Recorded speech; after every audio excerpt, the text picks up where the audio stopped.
You've been taught that control keeps you safe, that planning everything, holding everything together, staying one step ahead is what prevents life from falling apart. But if that were true, why are you still exhausted? Why does your mind refuse to rest? Why do you lie awake at night replaying conversations, imagining outcomes, trying to fix a future that hasn't arrived yet? The truth is simple and uncomfortable at the same time. Control doesn't bring peace, it delays it. Buddhist wisdom has been quietly pointing to this for thousands of years, not through force or motivation or positive thinking, but through understanding, the kind that softens the grip of the mind and allows life to move without resistance. The Buddha didn't teach how to dominate your thoughts. He taught how to stop fighting them, how to release the constant need to manage, explain, predict, and hold everything together. Tonight, as you listen, your breathing will slow, your body will grow heavier, the tension you didn't even realize you were carrying will begin to loosen. Thoughts may still arise, but they won't demand your attention. They won't pull you into effort or struggle. You don't need to fix anything. You don't need to become anything. You don't need to let go on purpose. Rest arrives on its own. Peace shows up without effort. Sleep takes you gently the moment you stop trying to control it. This isn't about doing less or escaping life. It's about allowing life to live through you without resistance. This is not just something to fall asleep to, it's an unlearning, a quiet return to the ease that was never missing. Are you ready? Let's begin. The words you just heard don't end when the introduction ends. They continue quietly, like an echo that stays in the room after the sound has passed. Something has already begun to soften, not dramatically, not all at once, just enough for the mind to pause and wonder if the way it has been holding everything is really necessary. This is where the deeper listening starts, not with effort, but with a subtle shift away from trying to control what comes next. There is a strange pressure most people carry without realizing it, a feeling that everything depends on them, that every thought, every action, every outcome is somehow authored by a solid me sitting at the center of life, pulling levers, making things happen, trying to get it right. This belief feels so normal that it's rarely questioned. It feels responsible, mature, even moral, but beneath it lives a quiet tension, a constant background stress that says, I am the one who must do this correctly, or else. Buddhism gently questions this assumption, not to confuse you, not to take anything away, but to relieve a weight you may have been carrying for years. It starts with something very simple and very unsettling. The idea that there is a single, independent doer behind actions may not be true in the way you think it is. Actions happen, words are spoken, decisions appear. But when you look closely, very closely, where is the solid author of all this? Where is the separate controller who stands apart from life and directs it? Buddhism calls this belief the illusion of the doer, the sense that there is a permanent agent behind experience. And it is this belief, more than almost anything else, that feeds anxiety, pride, guilt, and exhaustion. Anxiety often comes from feeling personally responsible for outcomes that are far bigger than you. You think, I have to make this work, I have to say the right thing, I have to choose correctly. Pride comes from believing, I did this. This success proves something about me. Guilt comes from the flip side. I failed. I should have done better. This is on me. All of them assume the same thing, that there is a central owner of action who could have acted differently if only they were better, smarter, calmer, more disciplined. Buddhism doesn't deny action, it doesn't deny effort. It doesn't say nothing matters. What it questions is ownership. It asks you to look at how actions actually arise. A thought appears, an intention forms, the body moves, words come out. But none of these arise in isolation. They depend on countless conditions, past experiences, habits, moods, upbringing, biology, culture, the tone of a conversation, the time of day, even how well you slept last night. When you speak, did you invent the language? When you react, did you choose your nervous system? When you decide, did you design the preferences that shape that decision? Even your ability to choose depends on conditions you did not choose. This doesn't make you powerless. It makes you human, and more importantly, it makes you less alone in carrying the burden of authorship. The sense of being the doer is not something you consciously decided to believe. It was absorbed early. As a child, you were praised or blamed as if you were a small, independent commander. You did well. You shouldn't have done that. Over time, this solidified into an inner voice that keeps score. It tracks mistakes. It claims credit. It worries about future judgments. It says, "This is me, and this is what I do." Buddhism invites you to notice something radical. Actions happen, but the idea of a separate doer is added afterward. It's a story layered on top of experience. First there is movement, speech, thought. Then comes the thought, "I did this." That thought feels obvious, but it is still a thought. It is not the action itself. When this is seen clearly, something begins to loosen. Anxiety softens because you are no longer carrying the entire future on your shoulders. You still care. You still respond. But you are not pretending to be the sole cause of everything that happens.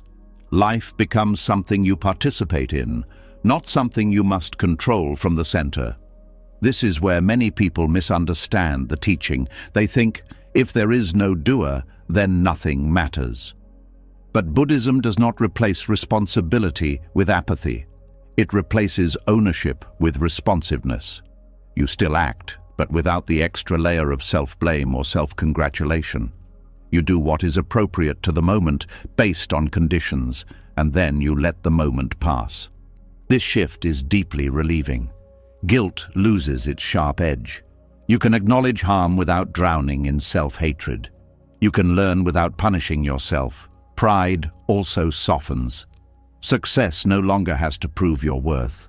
It can simply be appreciated as something that arose through many causes, including effort, but not owned like a trophy that defines who you are. There is also a quiet humility that comes with this understanding, not the heavy kind that puts you down, but a light kind that frees you from constantly defending an identity. You no longer need to maintain the image of being the one who always knows, always decides correctly, always has control. You can be more honest, more flexible, more open to change. At a deeper level, the illusion of the doer is closely tied to tension in the body. Notice how often the body tightens around the thought, "I have to do this." Shoulders lift, jaw clenches, breath becomes shallow. This is not accidental. The belief in a central controller creates physical contraction. When that belief is questioned, the body often responds with a sense of relief, sometimes before the mind fully understands why. Buddhist practice doesn't ask you to force yourself to believe there is no doer. That would just be another form of control. Instead, it asks you to observe. Watch how intentions arise. Notice how actions unfold. See how often things happen without a clear commander giving orders. Even something as simple as breathing continues without your supervision. Digestion happens, the heart beats, thoughts appear and disappear. When you sit quietly, you may notice that the thought, "I am choosing this thought," usually comes after the thought has already appeared. The mind takes credit retroactively. Seeing this again and again gently undermines the idea of a central author, not through argument, but through direct experience. As this understanding deepens, life starts to feel less like a performance and more like a flow. You still show up, you still care, but you are no longer carrying the extra burden of needing every action to define you. Mistakes become part of learning, not evidence of a flawed self. Success becomes something to enjoy, not something to cling to. This also changes how you relate to others. When you see that actions arise from conditions, compassion grows naturally. You begin to understand that others, too, are responding from their conditioning, their pain, their history. This doesn't mean you excuse harmful behavior, but it does mean you stop taking everything personally. The sharp edges of resentment soften. The need to constantly judge relaxes. Perhaps the most subtle freedom here is the relief from constant self-monitoring. When you believe you are the doer, you are always watching yourself. Am I doing this right? How do I look? What will this say about me? When that belief loosens, attention can return to the moment itself. Listening becomes deeper. Action becomes simpler. There is less commentary running in the background. Over time, this understanding creates a different relationship with effort. Effort is no longer driven by fear of being wrong or inadequate. It becomes a natural response to what matters. You act because the situation calls for it, not because you are trying to secure an identity or avoid blame. This kind of effort is quieter, more sustainable, and far less exhausting. There is also a strange peace that comes from realizing you don't have to carry your entire past as a personal burden. So much guilt comes from replaying old actions and thinking, I should have known better. But at the time you acted from the conditions that were present then, not the wisdom you have now. Seeing this doesn't erase responsibility, but it does replace cruelty with understanding. The illusion of the doer keeps you trapped in time, constantly judging the past and worrying about the future. When it loosens, attention naturally settles more in the present. Not because you force it to, but because there is less need to mentally rewrite what has already happened or control what hasn't arrived. This is why this teaching is so deeply connected to rest and sleep. The mind that believes it must author everything never truly rests. Even in bed, it is still planning, fixing, rehearsing. When the sense of authorship softens, the mind can finally stand down. Not because you told it to, but because it no longer feels solely responsible for holding reality together. Nothing mystical needs to happen. No special state is required. Just a gentle noticing that life is already moving, already responding, already unfolding through countless conditions. You are part of that movement, not its isolated source. And in seeing that, something ancient and tired inside you can finally relax. This understanding doesn't arrive all at once. It settles gradually, like dust falling after the room has been disturbed. Each time you notice action without ownership, reaction without a fixed self behind it, the grip loosens a little more. And with each loosening, anxiety has less to hold on to, pride has less to defend, guilt has less to punish. What remains is not emptiness in a frightening sense, but space. Space to act without fear, space to rest without guilt, space to let life be as it is without the constant pressure of needing to be its author. As the weight of personal authorship begins to loosen, something quieter but just as powerful starts to reveal itself. When you are no longer trying to be the sole cause behind every action, a deeper question naturally arises.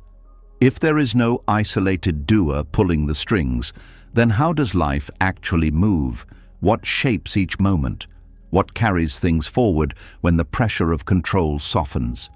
This is where another hidden tension often lives. The belief that if everything depends on conditions, then freedom must be lost. Buddhism turns this belief completely upside down. There is an emotional charge tied to the word dependence. It often sounds like weakness, like being trapped, like not being in control of your own life. Many people secretly fear that if they accept conditionality, they are admitting defeat, surrendering agency, or giving in to fate. But this fear itself comes from the same misunderstanding that created the illusion of the doer. It assumes freedom only exists when nothing influences you. Buddhism points to a very different kind of freedom, one that emerges precisely because everything is influenced. Dependent origination is one of the most central teachings in Buddhism, yet it is often misunderstood as a cold explanation of cause and effect, as if life were a mechanical chain where nothing could ever change. In truth, it is one of the most relieving insights the tradition offers. It says that nothing stands alone. No feeling, no action, no thought, no event arises by itself. Everything comes into being because conditions support it. And because conditions can change, so can experience. The feeling that life is a personal burden often comes from believing you are the final link in every chain, that everything rests on your shoulders, that if you don't get it right, the whole structure collapses. Conditionality dissolves this pressure. It reveals that you are part of a vast web of influences, not its manager. Life doesn't ask you to carry it. It moves through countless supports, many of which you don't see and don't control. This understanding shifts how responsibility is felt in the body. Instead of feeling like a heavy obligation, responsibility becomes responsiveness. You respond to conditions as they are, rather than blaming yourself for conditions that already exist. This is a subtle but profound difference. Blame looks backward and tightens. Responsiveness looks present and opens. Many people confuse dependent origination with destiny. They hear everything is conditioned and think it means nothing can be different. Buddhism says the opposite. Because things are conditioned, they are flexible. If something were fixed, independent and self-created, it would be stuck. Change would be impossible. Conditionality is what allows growth, healing, learning, and release. Consider how emotions work. A feeling does not appear out of nowhere. It arises because of thoughts, memories, body sensations, environment, and past experiences. When you believe the emotion is purely yours, a personal flaw or failure, it becomes heavy and sticky. When you see it as conditioned, something softens. You can ask what is feeding it rather than judging yourself for having it. This removes a huge amount of unnecessary self-criticism. Instead of saying, "Why am I like this?" the question becomes, "What is happening right now that gives rise to this?" That shift alone can transform how you relate to anxiety, sadness, anger, and even joy. You stop treating emotions as verdicts about who you are and start seeing them as processes that can change. Conditionality also frees you from over-responsibility for others. Many people carry a quiet belief that they must fix, save, or manage the emotional states of those around them. When someone else is upset, they feel it as a personal failure. Dependent origination reveals that other people's experiences arise from conditions far beyond you. You can influence, support, and care, but you are not the sole cause of another person's happiness or suffering. This doesn't make you indifferent. It makes compassion more honest. You help without the hidden demand that your help must work. You care without turning care into control. You offer presence rather than solutions. This kind of compassion is lighter, cleaner, and less exhausting. There is also a deep relief in seeing that your past does not define you in a fixed way.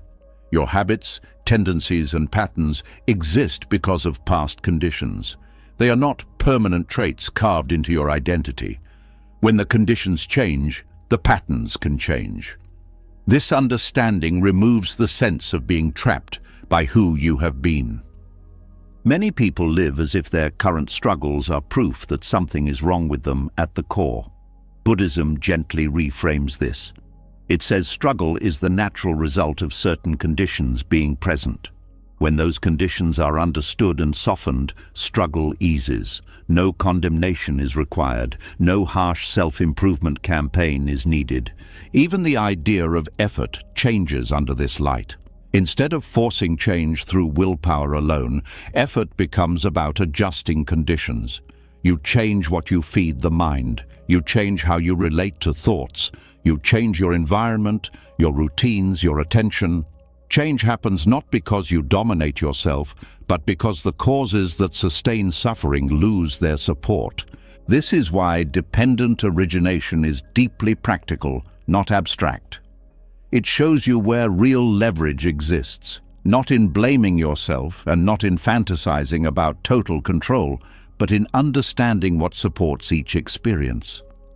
When something painful arises, you don't ask how to eliminate it instantly. You ask what keeps it going. This approach also brings humility in a healthy way. Success is no longer a reason for arrogance because you see how many conditions made it possible.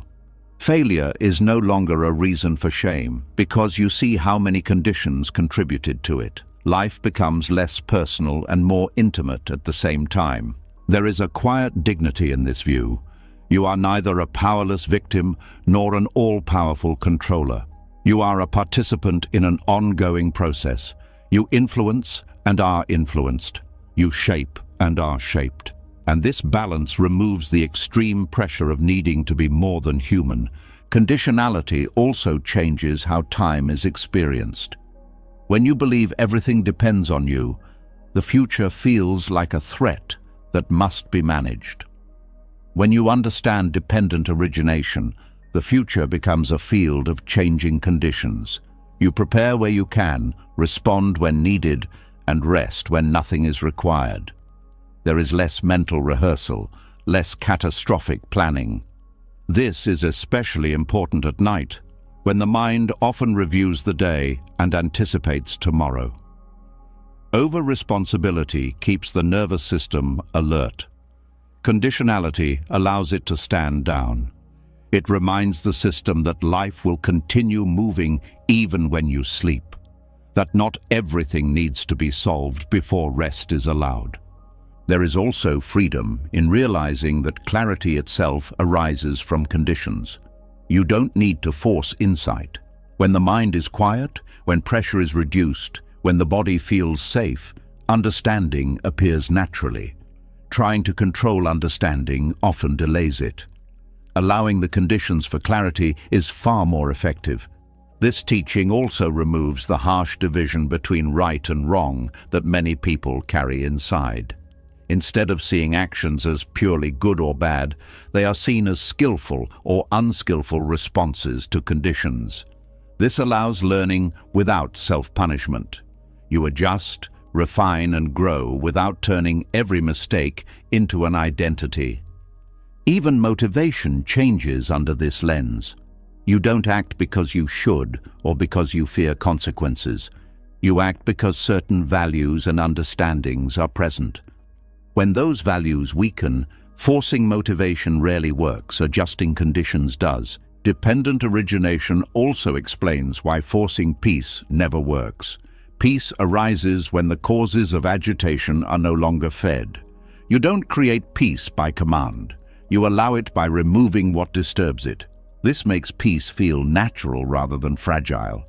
There is something deeply comforting about realizing that life is held by more than your effort. That even when you don't know what to do, conditions are still shifting, possibilities are still forming, and nothing is as stuck as it appears. This comfort is not passive. It is grounded in understanding.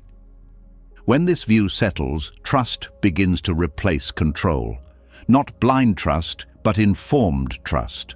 Trust in the fact that life responds to conditions and that you can participate wisely without carrying everything alone. This trust calms the nervous system in a way no amount of planning ever could. Conditionality also brings patience. When you see how change actually happens, you stop demanding instant results. You respect the pace of transformation. You allow things to unfold without rushing or resisting. This patience is not resignation, it is alignment with how life actually works. There is also a quiet sense of belonging that arises here. You are no longer standing apart from the world, trying to manage it. You are inside it, moving with it. This dissolves the subtle loneliness that often comes from believing you must handle everything yourself.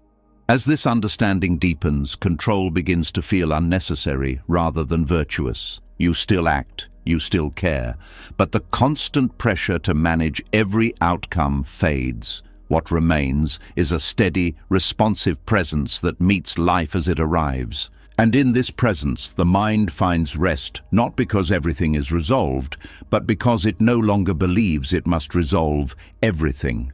As the sense of being solely responsible for life softens, and as the pressure to manage every condition begins to fade, a new temptation quietly appears.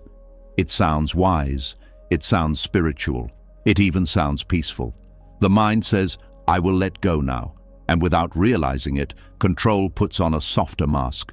There is a subtle emotional tension hidden inside the desire to surrender, a quiet urgency, a hope that if you do this correctly, something uncomfortable will finally stop. This is where many sincere seekers get stuck, not because they are doing something wrong, but because the mind has learned how to turn even release into a task. And tasks, no matter how gentle they sound, still carry effort, pressure, and expectation. Letting go fails the moment it becomes a strategy. Not because letting go is wrong, but because strategies are built on the assumption that someone is still in charge of making something happen. The language may change, the intention may feel softer, but the structure remains the same. There is still a controller trying to reach a better state. This often shows up as silent self-instruction. Relax. Stop thinking. Release this feeling. On the surface, these phrases sound harmless, but underneath them is resistance. They imply that what is present right now is not acceptable and must be changed. And the mind feels this contradiction immediately. It tightens even as it pretends to loosen. Genuine release does not arrive through command. It arrives when resistance runs out of energy. When something is fully allowed to be there without a plan to remove it, it begins to change on its own. This is not magic. It is the natural behavior of experience when it is no longer being pushed against. Many people approach letting go the same way they approach problem solving. They look for the right method, the right mindset, the right inner posture. But this search itself is fueled by discomfort. It is driven by the hope that relief can be engineered. Buddhism points out something quietly radical here. Relief is not produced. It happens when production stops. This is deeply uncomfortable for a mind that has been trained to improve, optimize, and manage. The mind asks, "If I don't do something, nothing will change." But the mind forgets how often change happens without effort. Moods shift, thoughts pass, sensations dissolve. None of this requires instruction. The problem is not effort itself. The problem is effort aimed at eliminating experience. When you try to let go of fear because you don't want to feel fear, fear feels rejected.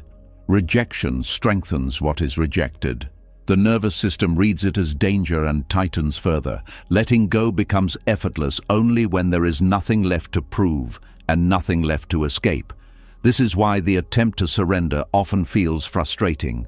The mind wants a result: peace, calm, clarity. But results belong to control. The moment a result is expected, surrender collapses into another form of striving. This doesn't mean you should stop practicing or stop caring. It means practice changes direction. Instead of trying to drop experience, you allow it to be fully present. Instead of managing the mind, you listen to it. Instead of demanding peace, you make space for unrest. This shift is subtle and deeply counterintuitive. It feels like doing less, but it is actually doing something much more honest. It is removing the hidden violence of self-correction, the quiet message that says you shouldn't feel this way. When surrender becomes genuine, it doesn't feel like an achievement. It feels like relief without effort. Often it arrives after exhaustion, after the mind has tried every technique and realized none of them can force peace. In that moment, something drops not because you chose to drop it, but because there is nothing left to hold it with. This is why people sometimes experience sudden calm after crying, after giving up, after admitting they don't know what to do. It's not the emotion that brings peace. It's the end of resistance. The system stops fighting itself. Trying to let go too early often backfires. The mind uses the idea of letting go to bypass what it doesn't want to feel. This creates a split. One part tries to be calm, another part feels ignored. The ignored part grows louder, and the person concludes they are bad at letting go. Buddhism doesn't teach you to drop experience. It teaches you to see clearly, and clarity naturally loosens grip. When something is fully seen without judgment, it doesn't need to be held or pushed away. It completes itself. This is why genuine release feels unintentional. You don't decide it's time. It happens when understanding ripens, when the system recognizes on its own that holding on is no longer necessary. Trying to schedule this recognition only delays it. Even the desire to be free can become a chain. The mind says, once I let go, I will finally be okay. This places freedom in the future and turns the present into a problem. Peace cannot arrive in a present moment that is treated as a mistake. The irony is painful and simple. Wanting to let go is often the very thing preventing it. Because wanting implies lack. It implies something essential is missing, and the system tightens around that belief. When letting go stops being a goal, it becomes a byproduct, a side effect of seeing things as they are. You stop asking, how do I release this, and start noticing how it already changes when not interfered with. This is especially important with emotions. Emotions have their own intelligence. They rise, peak, and fall when given space. When you try to drop them prematurely, they linger. When you let them complete their cycle, they move on naturally. Control disguised as surrender often shows up as spiritual language. Words like acceptance, detachment, presence. These words are not the problem. The problem is using them to suppress. True acceptance has no tension in it. It does not lean forward. It does not wait for improvement. A simple way to sense the difference is to feel the body. Strategic letting go carries subtle effort. There is a holding pattern. Genuine release feels like exhale without intention. The body softens on its own.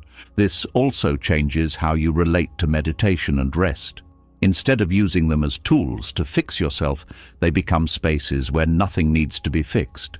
This is when they actually work. Letting go fails as a strategy because strategies belong to the part of the mind that believes it must manage life. Genuine release occurs when that belief is no longer being fed. When the mind sees that control has limits, and those limits are not dangerous. There is a deep trust that begins to form here. Not trust in outcomes, but trust in process. Trust that experience knows how to move when not restrained. Trust that you don't have to supervise every inner movement. This trust cannot be forced. It grows slowly, through repeated noticing. Through seeing again and again that what you allow tends to pass, and what you fight tends to stay. Over time, this understanding changes your relationship with effort altogether. Effort becomes situational, not personal. You act when action is needed. You rest when rest is needed. You don't try to surrender. You simply stop interfering. And in that non-interference, something deeply human relaxes. The endless project of self-management pauses. The nervous system feels less threatened. Sleep arrives more easily. Thoughts lose their urgency.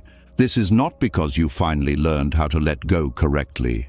It's because you stopped trying to let go at all.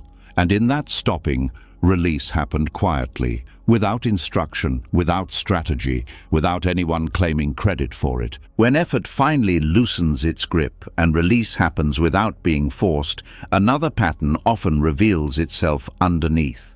It is quieter than control, more socially accepted, and often praised as healthy. It sounds like growth, it sounds like discipline, it sounds like becoming better. Yet beneath it, there is often a subtle aggression turned inward, a constant message that who you are right now is not enough.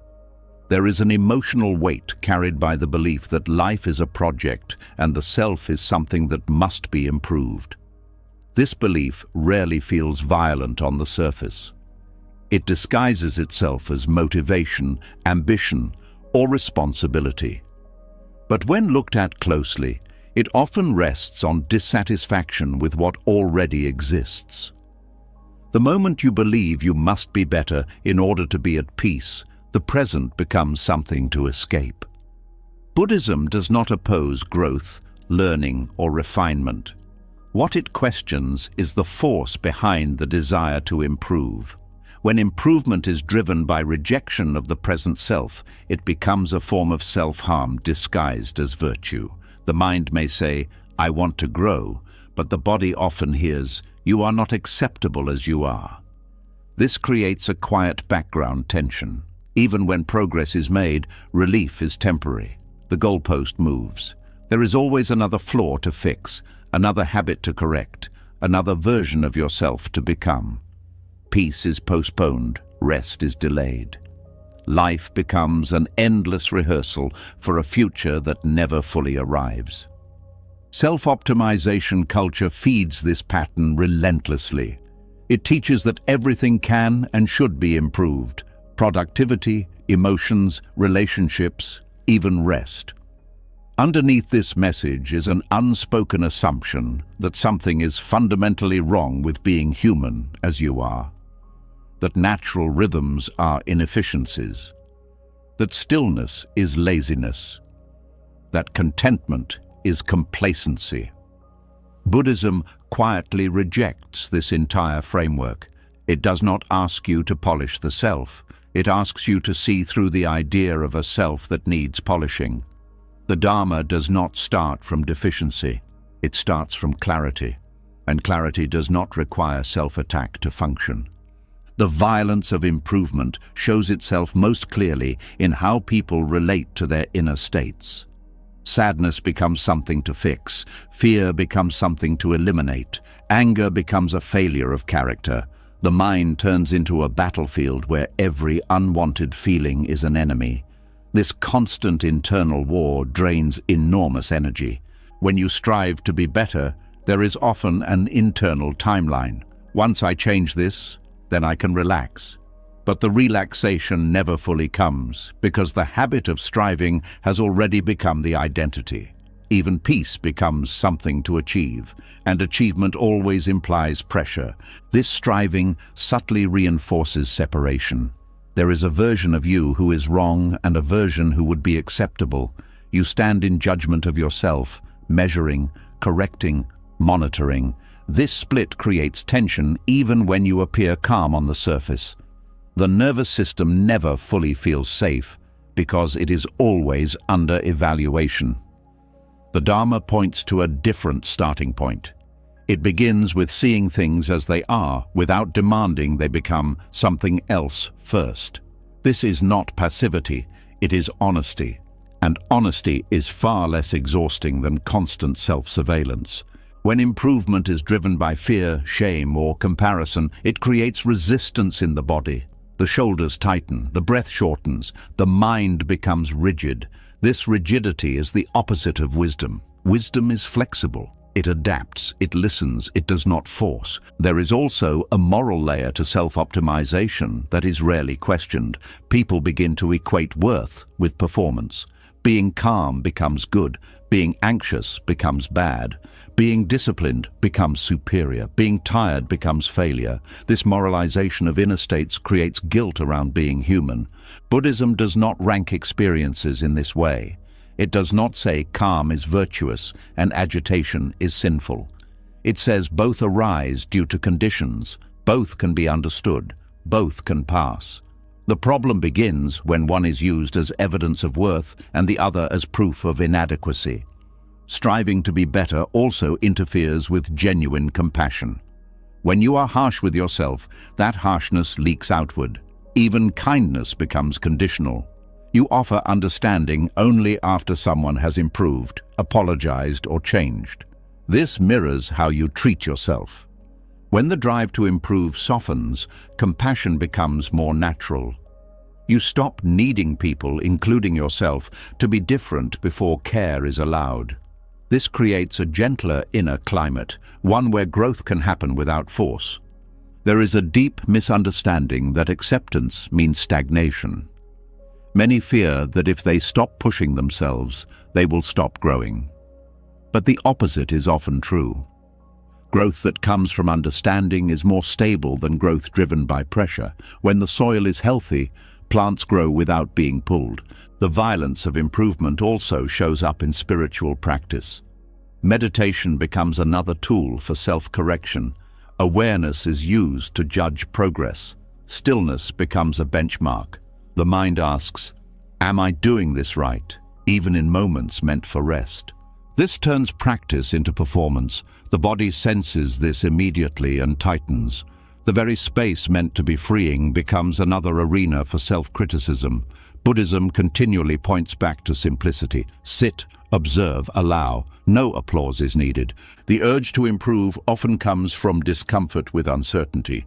If you can become better, stronger, calmer, you feel protected from chaos. Improvement promises safety, but safety built on constant effort is fragile. It collapses the moment effort fails. The Dharma offers a different kind of safety, one that comes from understanding impermanence rather than fighting it. When you see that all states change, you no longer need to perfect yourself to survive them. You ride the movement instead of trying to control it. There is also grief hidden inside self-optimization, a quiet mourning for the self you think you should have been by now. This grief fuels urgency. I'm behind. I should be further along. Buddhism invites you to see that these timelines are mental constructs, not truths. Time softens when striving softens. You stop racing toward a version of yourself that exists only as an idea. You return to the reality of this moment, where life is already happening without needing improvement. This does not mean you abandon skillful action. It means action is no longer fueled by self-rejection. You still learn, you still adjust, but you do so from care, not contempt, from curiosity, not condemnation. One of the most radical aspects of the Dharma is its refusal to make peace conditional on progress. Peace is not a reward for improvement. It is the ground from which wise action arises. When peace is treated as a prize, it remains distant. When the drive to improve relaxes, something surprising happens. Energy returns, not frantic energy, but steady presence. The body feels less threatened. The mind becomes less defensive. Learning happens naturally because it is no longer forced. This shift also affects rest. Rest is no longer something you earn after being productive. It becomes a valid state in itself. Sleep comes easier when the mind is not trying to become someone else before allowing rest. There is a quiet dignity in allowing yourself to be unfinished, not as an excuse, but as a recognition of reality. Life is a process, not a product. Treating yourself like a project denies this truth and creates suffering. Buddhism does not ask you to lower standards or abandon care. It asks you to stop turning care into cruelty, to stop confusing discipline with punishment, to stop using improvement as a way to escape the present. When improvement loses its violent edge, growth becomes gentler and more sustainable. You move not because you hate where you are, but because movement is natural. You rest not because you failed, but because rest is part of life. This is where effort and ease finally stop being enemies. Effort arises when needed. Ease returns when effort is done. Neither defines your worth. Neither needs to be defended. As the need to be better fades, a deeper trust takes its place. Trust that life can unfold without constant correction. Trust that understanding is more powerful than force. Trust that you are allowed to be here now without improvement as an entry requirement. And in that trust, something deeply healing happens. The inner violence quiets. The endless project pauses. And what remains is not stagnation, but a calm readiness to meet life as it is, without turning yourself into something that must be fixed first. As the inner pressure to improve begins to dissolve, something else becomes visible in the space it leaves behind. When you are no longer trying to fix yourself, a new question quietly surfaces about how you relate to others. The same energy once turned inward often turns outward. The urge to help, the need to guide, the instinct to step in. And hidden beneath good intentions, there can be another form of tension. The belief that love means correction and care means control. There is a deep emotional pull behind the desire to intervene. It often comes from empathy mixed with discomfort. Seeing someone struggle can stir anxiety. Their confusion can awaken your own. Their pain can trigger a need to resolve something quickly, not only for them, but for yourself. Action feels relieving. Advice feels useful. Doing something feels kind. But Buddhism asks a question that unsettles this reflex. What if stepping back is sometimes the most compassionate act? Non-interference does not mean indifference. It does not mean turning away from suffering. It means recognizing the difference between presence and intrusion. True compassion does not always rush toward action. Sometimes it stays still long enough to understand what is actually needed. Much harm is done in the name of help. Advice is given before understanding is complete. Solutions are offered to emotions that have not been felt. Guidance is imposed where space is needed. This happens not because people lack kindness, but because they lack patience with discomfort. When you try to fix another person, there is often an unspoken message beneath the words. It says, "You should not be this way." Even when spoken gently, the body feels it. The nervous system tightens, trust weakens. The person may comply outwardly but feel unseen inwardly. Buddhist compassion begins with respect for another person's process. It acknowledges that each individual lives within their own web of conditions. Their timing is not yours. Their lessons are not yours. Their growth cannot be rushed without cost. There is also humility in non-interference. It recognizes that you do not fully know what another person needs, even if you care deeply. The desire to guide often carries a subtle assumption of superiority, the belief that you see more clearly. This assumption may not be conscious, but it shapes how help is offered. True compassion does not require you to be right. It requires you to be present. Presence listens without rushing to conclusion. It allows silence. It lets emotions unfold without immediately trying to change them. Many people confuse compassion with problem solving, but emotional pain is not always a problem to be solved. Sometimes it is a passage to be walked through. Intervening too quickly can interrupt a process that needs time to complete. This is especially difficult when watching loved ones struggle. The instinct to protect can override wisdom, but protection that removes struggle too quickly can weaken resilience. Buddhism does not glorify suffering, but it recognizes that certain insights only arise through direct experience. Non-interference is not abandonment. It is a form of trust. Trust that another person has their own intelligence, their own capacity to learn, their own inner resources. When you interfere unnecessarily, you silently communicate doubt in that capacity. This doubt is often learned early. Many people grew up in environments where emotions were managed, corrected, or dismissed. They were taught that discomfort should be fixed quickly. As adults, they repeat this pattern with others, believing it is care. Breaking this pattern requires tolerating discomfort. It means staying present with someone's pain without rushing to remove it. This can feel helpless at first. The mind asks, "What am I supposed to do?" Buddhism answers softly, "Be here." Being here does not mean doing nothing. It means listening deeply. It means asking before advising. It means offering support without taking over. It means allowing the other person to lead their own process. Non-interference also protects dignity. When you constantly guide or correct someone, you reduce their sense of agency.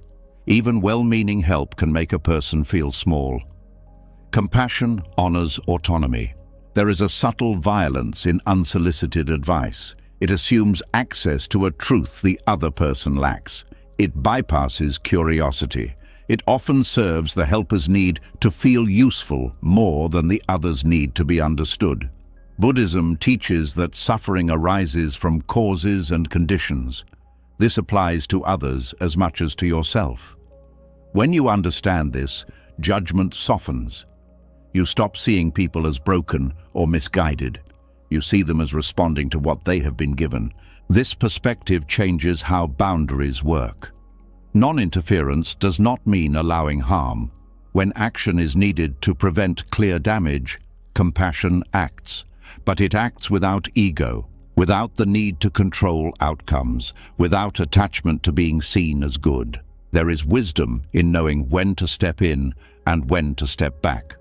This wisdom does not come from rules, it comes from awareness, from sensing whether intervention will support growth or replace it. Many conflicts escalate because both sides are trying to help each other in ways that are not wanted. Advice becomes pressure. Concern becomes control. Non-interference can de-escalate tension by removing the need to defend. This teaching also applies inwardly. Just as you learn to stop violently improving yourself, you learn to stop micromanaging others. The same kindness you extend to yourself becomes the kindness you extend outward. Non-interference creates space for authenticity. When people are not being guided, corrected, or fixed, they are more likely to reveal what is truly happening for them. Trust deepens. Communication becomes more honest. There is also patience here, a long view of life. Not everything needs to be resolved now. Not every struggle needs immediate clarity. Some understanding ripens slowly, in ways no external guidance could replicate. Buddhism recognizes that suffering, when not interfered with prematurely, often carries its own wisdom. This does not mean suffering is good. It means it is informative. It teaches through experience rather than instruction. Non-interference also reduces burnout. When you stop taking responsibility for others' inner worlds, your energy returns. You care without depletion. You support without exhaustion. Compassion becomes sustainable. There is a quiet courage required to practice this.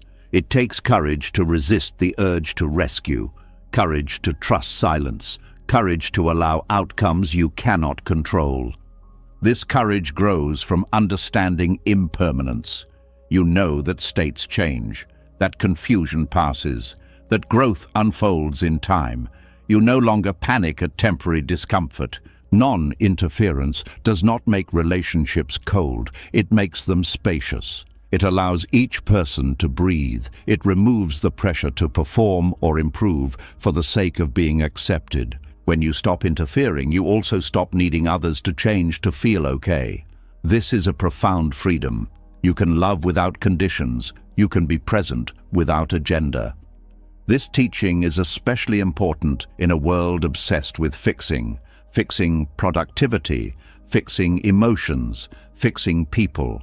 Buddhism offers a counterbalance. It reminds you that not everything broken needs repair. Some things need witnessing. In deep presence, something shifts. The other person often finds their own words, their own clarity, their own next step. Not because you guided them there, but because you did not block the process with interference. This is compassion that trusts life, compassion that does not rush, compassion that does not dominate, compassion that allows. As this understanding settles, relationships become less tense and more real. You stop managing people and start meeting them. You stop correcting and start connecting. And in that connection, something profound happens. Healing becomes possible not because you made it happen, but because you did not stand in the way. When the urge to interfere begins to soften, another habit of the mind comes into clearer view. It is not loud or aggressive.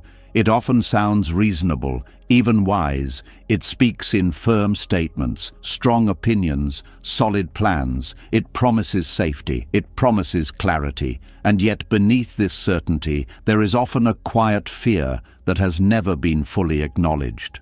Certainty feels comforting because it reduces the unknown. The mind relaxes when it believes it knows what is right, what will happen next, who is correct, and who is mistaken.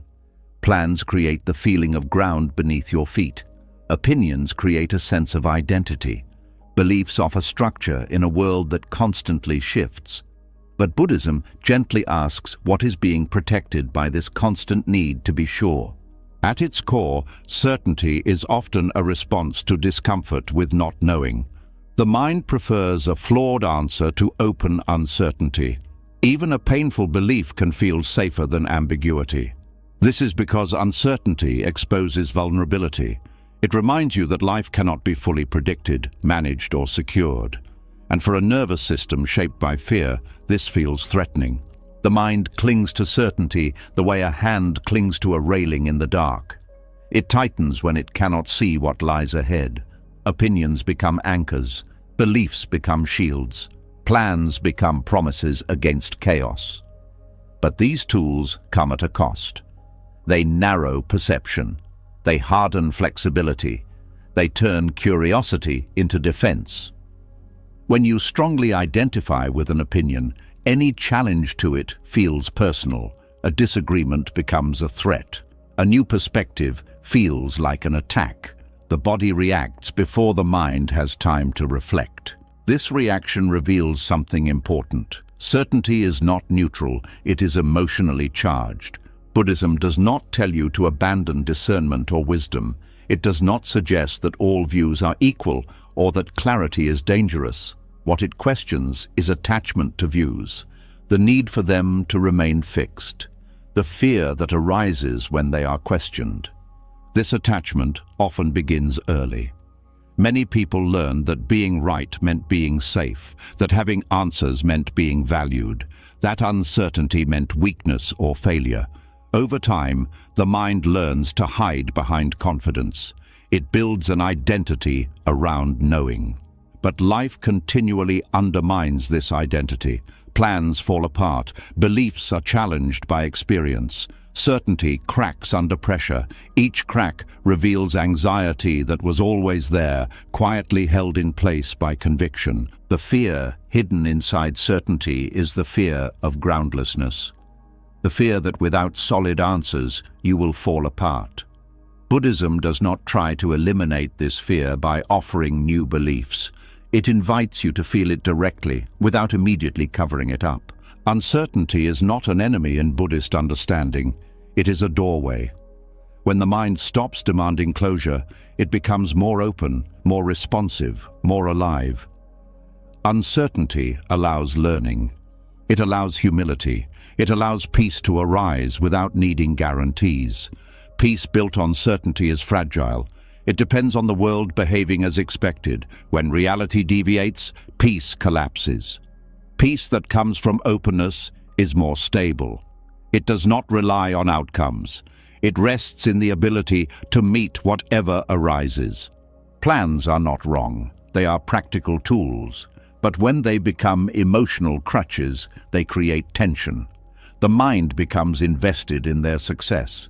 Any deviation feels like failure. The body stays on alert, monitoring reality for compliance.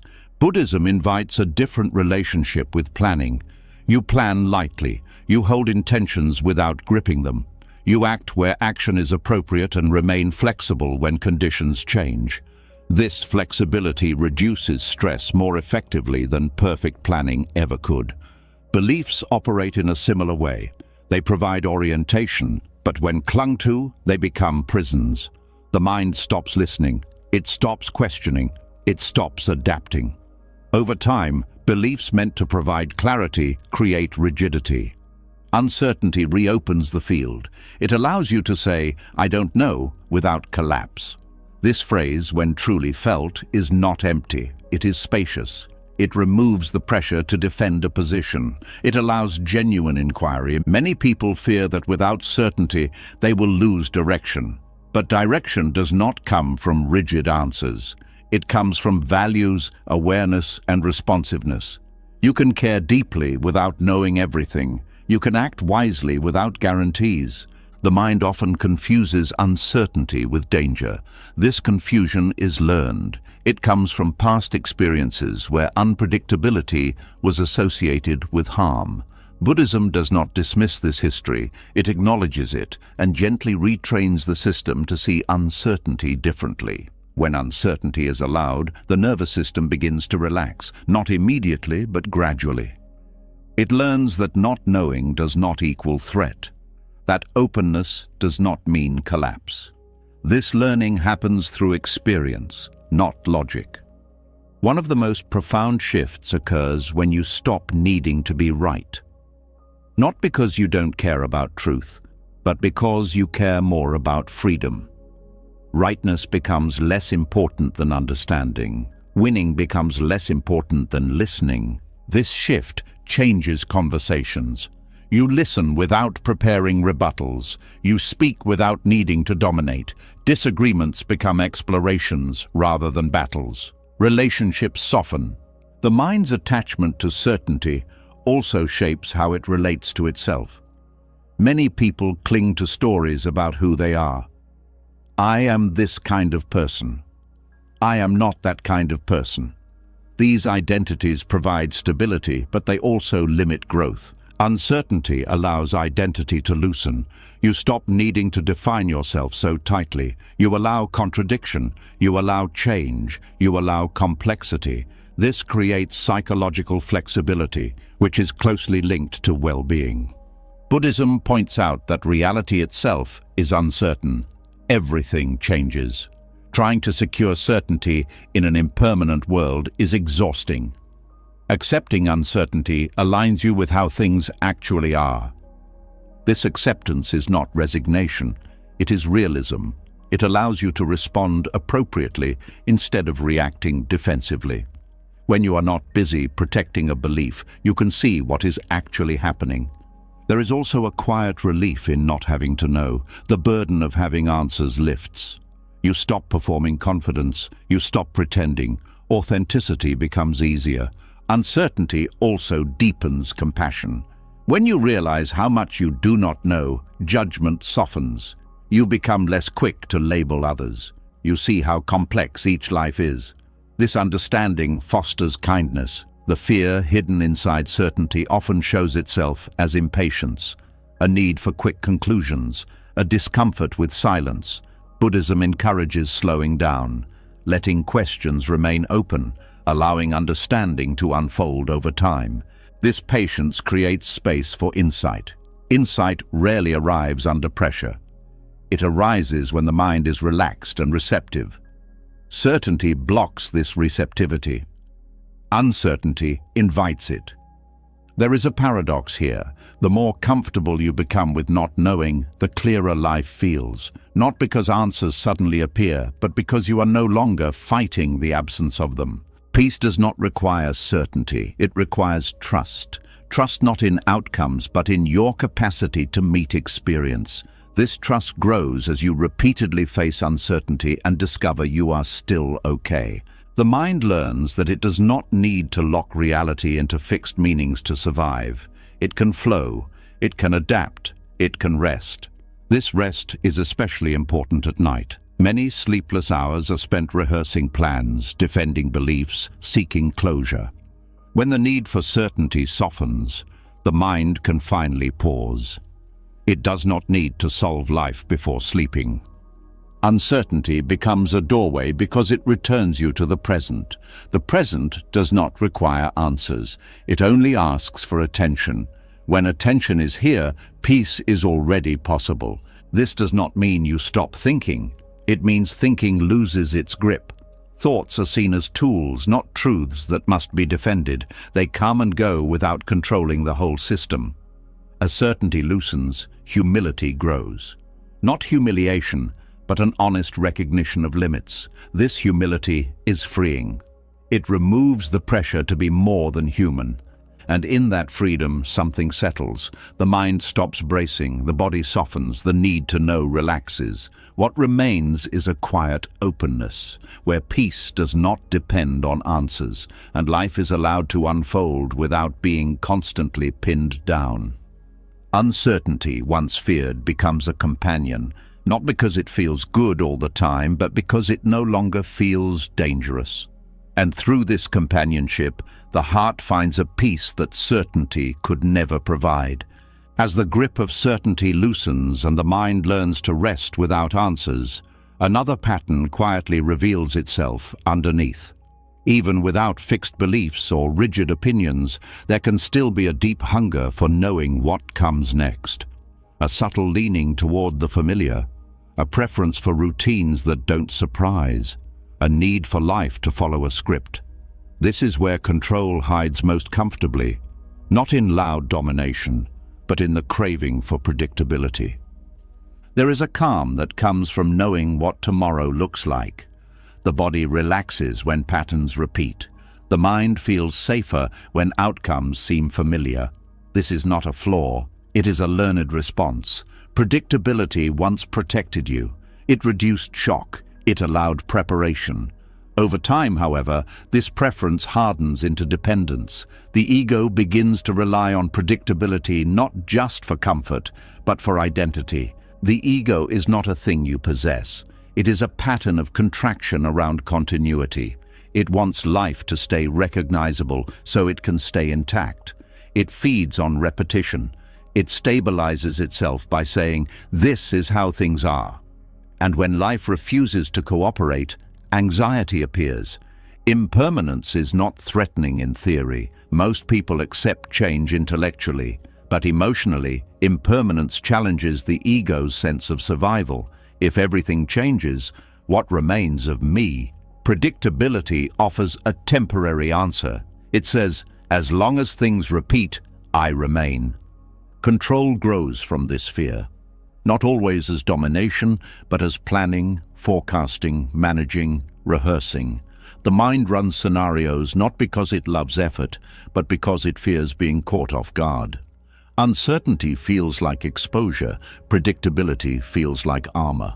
Buddhism does not criticize this impulse. It understands its roots. The teaching simply points out its cost. Predictability creates stability only on the surface.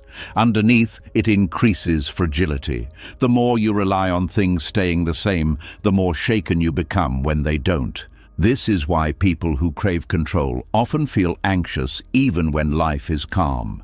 Calm feels temporary. The mind waits for disruption. It scans for threats. Predictability becomes something to protect, and protection requires vigilance. The ego's addiction to predictability also shapes how people relate to emotions. Familiar emotional states, even painful ones, can feel safer than unfamiliar peace. Anxiety can become a known environment.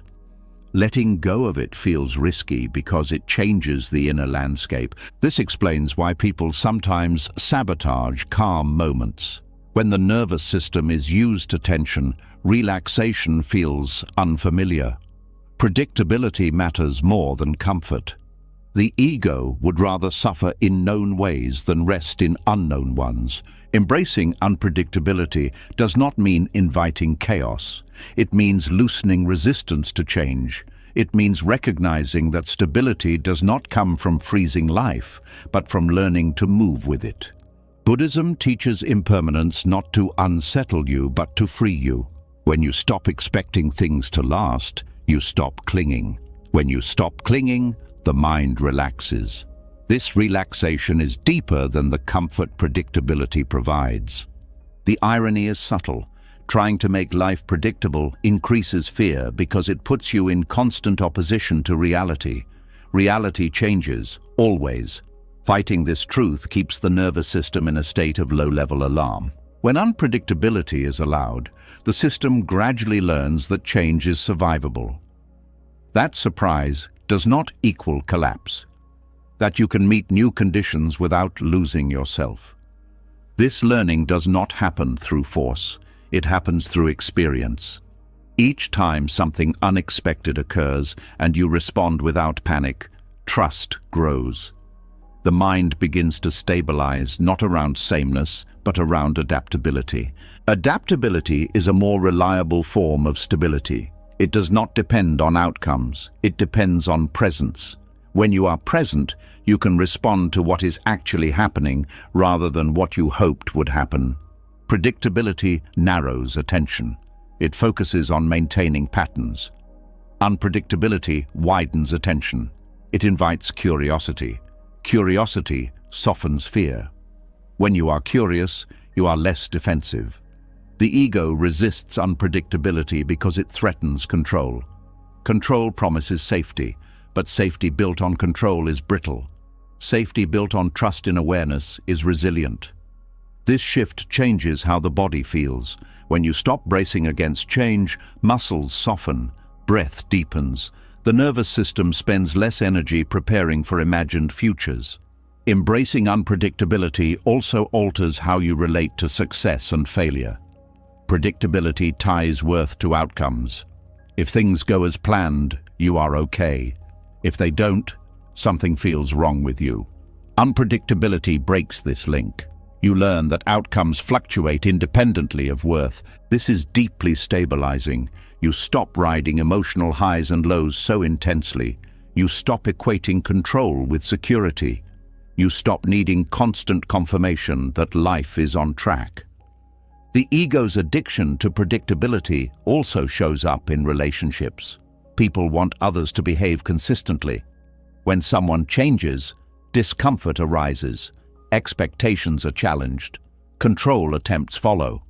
Allowing unpredictability in relationships means allowing people to grow, change, and surprise you. This can feel threatening at first, but it also deepens intimacy. You meet the person as they are now, not as they were. Buddhism recognizes that attachment to predictability creates suffering because it resists impermanence. Impermanence is not an error in the system, it is the system. When this is understood, control loosens naturally. Not because you force yourself to stop controlling, but because controlling feels unnecessary. You trust that you can respond. This trust stabilizes the mind in a way routines never could. Routines depend on external consistency. Trust depends on internal capacity. This capacity grows as you face unpredictability and survive it. Each unexpected change becomes evidence, not of danger, but of resilience. Even fear itself becomes less threatening. Fear is unpredictable in nature. When you stop demanding predictability, fear can rise and fall without dominating the system. This also changes how you relate to time. Predictability pulls attention into the future. Unpredictability brings attention back to now. The present moment is the only place where response is possible. When attention returns to the present, anxiety loses fuel. Anxiety feeds on anticipation. Presence dissolves anticipation. The mind begins to rest, not because it knows what will happen, but because it no longer needs to know. This is a profound rest. Sleep becomes easier in this state. The mind no longer rehearses futures. It no longer tries to lock tomorrow into place. It allows the unknown to remain unknown. There is courage here, but not the dramatic kind. A quiet courage, the courage to not know, the courage to not plan every outcome, the courage to let life surprise you. This courage does not make life reckless. It makes it responsive. You still plan where appropriate. You still prepare where useful, but you no longer confuse preparation with control. Control tightens, responsiveness flows. The ego's addiction to predictability weakens as you experience this difference. You begin to feel that unpredictability does not destabilize you, it steadies you, because steadiness no longer depends on life behaving. It depends on your relationship to change. And in that relationship, something unexpected happens. The mind becomes calmer. Not because the world is predictable, but because unpredictability no longer feels like a threat. This calm is quiet. It does not announce itself. It does not require explanation. It simply remains. even as life moves. Impermanence, once feared, becomes a teacher. It shows you that nothing needs to be held too tightly, that nothing defines you permanently, that you can move, adjust, and rest within change itself. And in this movement, the ego loosens its grip. Control fades. Predictability loses its power. What remains is a grounded presence that does not depend on sameness, but on the simple fact of being here, ready for whatever arrives next. As the mind learns to rest without needing predictability, another habit quietly comes into focus. It doesn't shout, it doesn't plan. It speaks instead through explanation, clarification, defense. A reflex to fill space, a need to be seen correctly, a subtle tension that says, "Let me tell you who I am so nothing is misunderstood." When this habit softens, a different kind of freedom becomes possible. There is a deep emotional vulnerability tied to speech. Words are not just sounds. They carry identity. They protect image. They attempt to secure belonging. Much of what people say is not meant to communicate truth, but to manage how they are perceived. Silence, in this sense, feels risky. It removes the armor of explanation. Buddhist renunciation is often misunderstood as withdrawal from life, but the renunciation spoken of here is far more intimate. It is the letting go of the need to narrate yourself, the release of the urge to correct how others see you, the quiet decision to stop proving. This form of silence is not moral. It is not about being virtuous or restrained. It is about noticing how much energy is spent trying to control interpretation. Every explanation carries a hope. If they understand me, I will be safe. But safety built on being understood is unstable. Understanding changes. People misread. Silence asks a harder question. What if you no longer needed that safety? The compulsion to explain often arises from fear. Fear of being judged. Fear of being blamed. Fear of being unseen. The mind rushes to fill gaps with context, justification, clarification. But each word reinforces the belief that your inner state depends on external agreement. Silence interrupts this pattern, not abruptly, gently. It reveals how often speech is used to stabilize identity. When you stop explaining, you may feel exposed at first. The ego searches for footing. It asks, "Who am I if I don't define myself?" This discomfort is not a problem. It is the doorway. Silence allows experience to be what it is without commentary. It creates space between stimulus and response. In that space, reactivity softens. You no longer feel compelled to defend every misunderstanding or correct every assumption. This does not mean you never speak. It means speech becomes intentional rather than reflexive. Words arise from clarity instead of anxiety. When something truly needs to be said, it will still be said. Silence does not suppress truth. It protects it from being diluted by fear. Much suffering comes from the endless attempt to be known, to be seen accurately, to have your inner world reflected correctly by others. Buddhism gently points out the futility of this project. No one can fully know you, not because they don't care, but because experience is fluid. When you stop demanding to be understood, relationships change. They become lighter, less performative. You listen more deeply because you are no longer rehearsing your explanation. You speak less because you no longer need constant validation. There is also humility here. Silence admits, "I don't need to be right about myself." It allows identity to loosen. You stop holding a fixed image of who you are. You let life express itself without narration. This is especially powerful in moments of conflict. The urge to explain often escalates tension. Each side adds more words, hoping clarity will arrive through volume. Silence can interrupt this escalation. It gives space for emotions to settle. It removes fuel from argument. Silence also reveals how often words are used to escape discomfort. When something feels awkward, speech rushes in to smooth it over. When sadness appears, explanation tries to contain it. When uncertainty arises, language rushes to close it. Allowing silence means allowing discomfort to exist without immediate resolution. This builds emotional resilience. You learn that not everything needs to be explained to be survivable. There is also a deep connection between silence and rest. The mind that constantly narrates cannot fully relax. Even alone, it speaks, it replays, it justifies. Silence turns the volume down. This quiet is not emptiness, it is spaciousness. Thoughts may still arise, but they are not constantly verbalized internally. This reduces mental fatigue in a profound way. Silence as renunciation also means releasing the need to correct the past. Many explanations are aimed backward. What I meant was, what really happened was.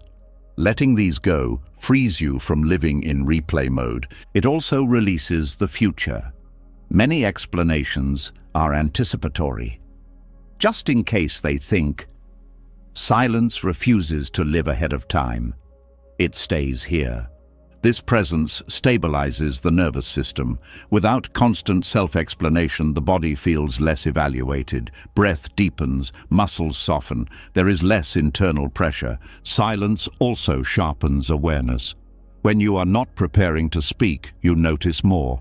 Tone, body language, subtle shifts in energy. This awareness deepens understanding far more than explanation ever could. In Buddhist practice, silence is often used not as avoidance, but as insight. It reveals how much of identity is constructed through speech. When speech quiets, identity becomes less rigid. This can feel unsettling. The ego asks for landmarks. Silence provides none. And yet something stable emerges underneath. A sense of being that does not depend on articulation. This stability does not require others to agree with you. It does not require recognition. It exists quietly, without announcement. There is also compassion in silence, not the dramatic kind, but the gentle kind that does not impose interpretation. You allow others to have their experience without correcting it. You allow yourself to be misunderstood without collapsing. This does not mean accepting harm. Boundaries can still be expressed, but they are expressed cleanly, without excess explanation. A simple no becomes enough. Excess explanation often weakens boundaries. It invites debate. Silence strengthens them by removing negotiation. Silence as renunciation is also freedom from storytelling. You stop turning every experience into a narrative. You let moments pass without meaning-making. This lightens the mind. Meaning will still arise when needed, but it will not be forced. It will come from clarity rather than compulsion. This practice changes how you relate to solitude. Silence becomes less threatening. Being alone with yourself no longer requires constant mental conversation. You begin to rest in simple awareness. Sleep deepens here. The mind no longer needs to rehearse explanations for tomorrow. It no longer needs to resolve misunderstandings before rest. It allows the day to end unfinished. There is a quiet confidence in silence, not arrogance, not withdrawal. Confidence that you do not need to manage perception to exist safely. This confidence grows slowly. Each time you choose not to explain, not to justify, not to clarify unnecessarily, you discover that nothing collapses. The world continues. You continue. This discovery is liberating. It shows you how much effort was being spent unnecessarily. Energy returns. Presence sharpens. Silence also protects intimacy. When everything is explained, mystery dies. Allowing mystery keeps relationships alive. It allows discovery rather than definition. In a world that demands constant expression, choosing silence is radical. Not as rebellion, but as rest. It is a refusal to turn life into a performance. This silence does not isolate you. It connects you more deeply. Because you are no longer speaking from fear, when you do speak, it matters. As this renunciation settles, something unexpected happens. The need to control through words fades. The need to be seen relaxes. The heart feels less exposed and more grounded at the same time. And in this quiet, a deeper listening begins, not just to others, but to life itself. Without narration, without defense, without explanation, silence becomes not an absence, but a home, a place where nothing needs to be added for you to be whole. As silence becomes less threatening and the need to explain begins to fade, another layer of experience quietly comes into view. Without constant narration, without defending or correcting reality, something uncomfortable but honest reveals itself. What remains is not always pleasant. Sensations arise, emotions move, circumstances unfold in ways you did not choose. And it is here that suffering is often misunderstood. There is a common belief that suffering comes from pain, from loss, from discomfort, from events going wrong. But Buddhism points to something more precise and more unsettling. Pain may arise, but suffering is born in the moment the mind says, "This should not be happening." It is not the sensation itself that creates the deepest distress. It is the refusal to allow the sensation to exist. This refusal is subtle. It often sounds reasonable. I don't want this. This isn't fair. This shouldn't be like this. These thoughts feel natural, even justified, but they create friction between experience and expectation, and it is this friction that burns. Pain moves through the body. It has texture, it has intensity, it changes. Suffering, on the other hand, stays stuck. It loops, it tightens. It adds layers of mental resistance on top of raw experience. The body feels pain. The mind demands a different reality. This demand is rarely conscious. Most people don't wake up deciding to reject reality. It happens automatically. Preference arises. The mind compares what is happening to what it wants to be happening.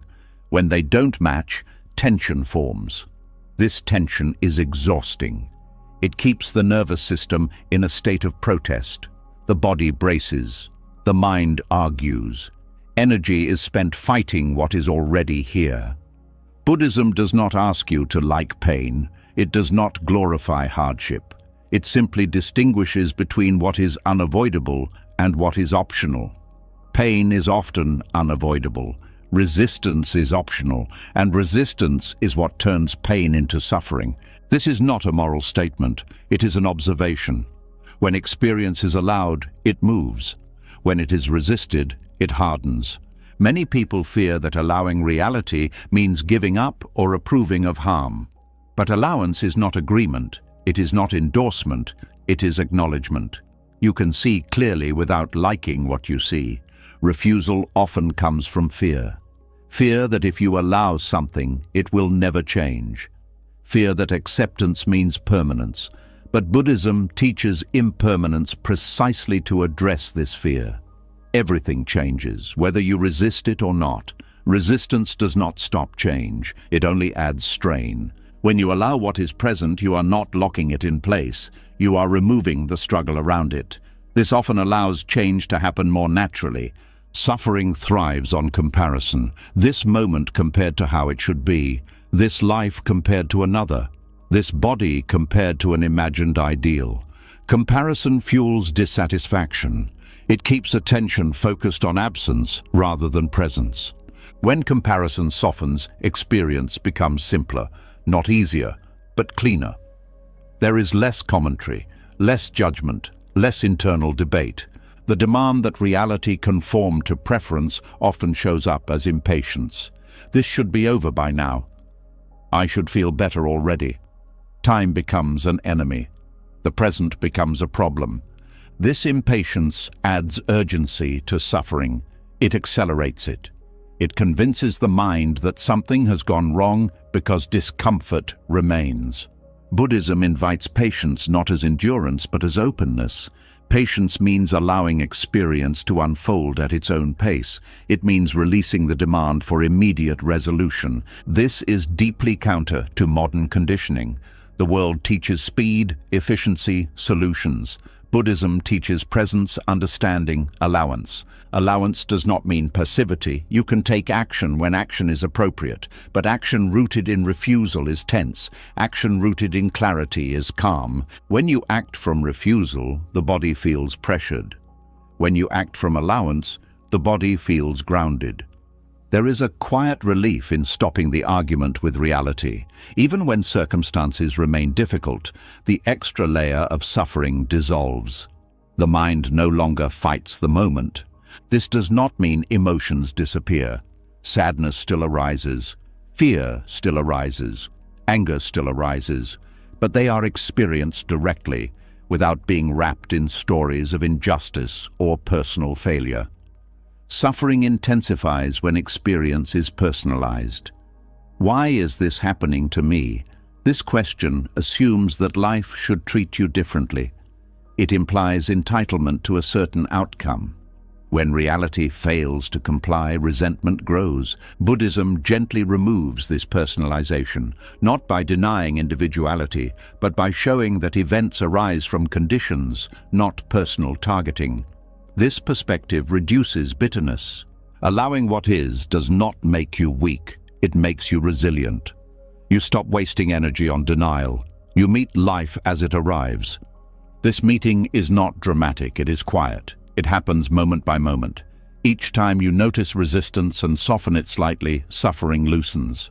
The body often responds before the mind understands. When resistance drops, breath deepens, muscles relax. There is a subtle sense of space. This space allows wisdom to function. When the mind is not busy rejecting reality, it can see options clearly. It can respond skillfully. Suffering also arises from clinging to pleasure, wanting good experiences to last, demanding comfort. When pleasure inevitably changes, disappointment follows. Allowing impermanence applies to pleasant experiences as well. You enjoy them fully without needing to freeze them. This prevents the suffering that comes from loss. There is freedom in letting experience be transient. You stop building your happiness on conditions that cannot be held. The refusal to allow what is often comes from the belief that happiness is elsewhere, in a different moment, in a different version of life. This belief keeps the present devalued. Buddhism points back to this moment, not because it is perfect, but because it is the only place where life is happening. Rejecting it means rejecting life itself. Allowance reconnects you to aliveness. Even discomfort becomes part of being here. This does not romanticize pain, it contextualizes it. There is also humility in allowance. You stop demanding that life serve your preferences. You recognize that preferences are just preferences, not laws. This humility softens anger, it softens entitlement, it softens the constant inner complaint. Suffering often feels personal because preference feels personal. But preferences are conditioned. They arise from culture, memory, habit. Seeing this reduces their authority. When preference loosens its grip, reality feels less adversarial. You stop seeing life as something that needs to comply. Allowance also deepens compassion. When you see how suffering arises from resistance, you understand others more deeply. You stop judging their pain. You see the struggle underneath. This understanding does not make you passive, it makes you kind. Allowing what is also affects rest. Much insomnia comes from resisting the present state. I should be asleep. This thought alone creates tension. When you allow wakefulness, sleep often follows, not because you forced it, but because resistance stopped. This principle applies broadly. What you allow tends to move. What you resist tends to stay. There is a quiet intelligence in experience itself. When not interfered with, it unfolds naturally. This includes pain. Allowing does not mean drowning in experience. It means staying with it without adding unnecessary struggle. Over time, this practice reshapes the nervous system. It learns that discomfort is survivable, that resistance is optional, that peace does not require perfect conditions.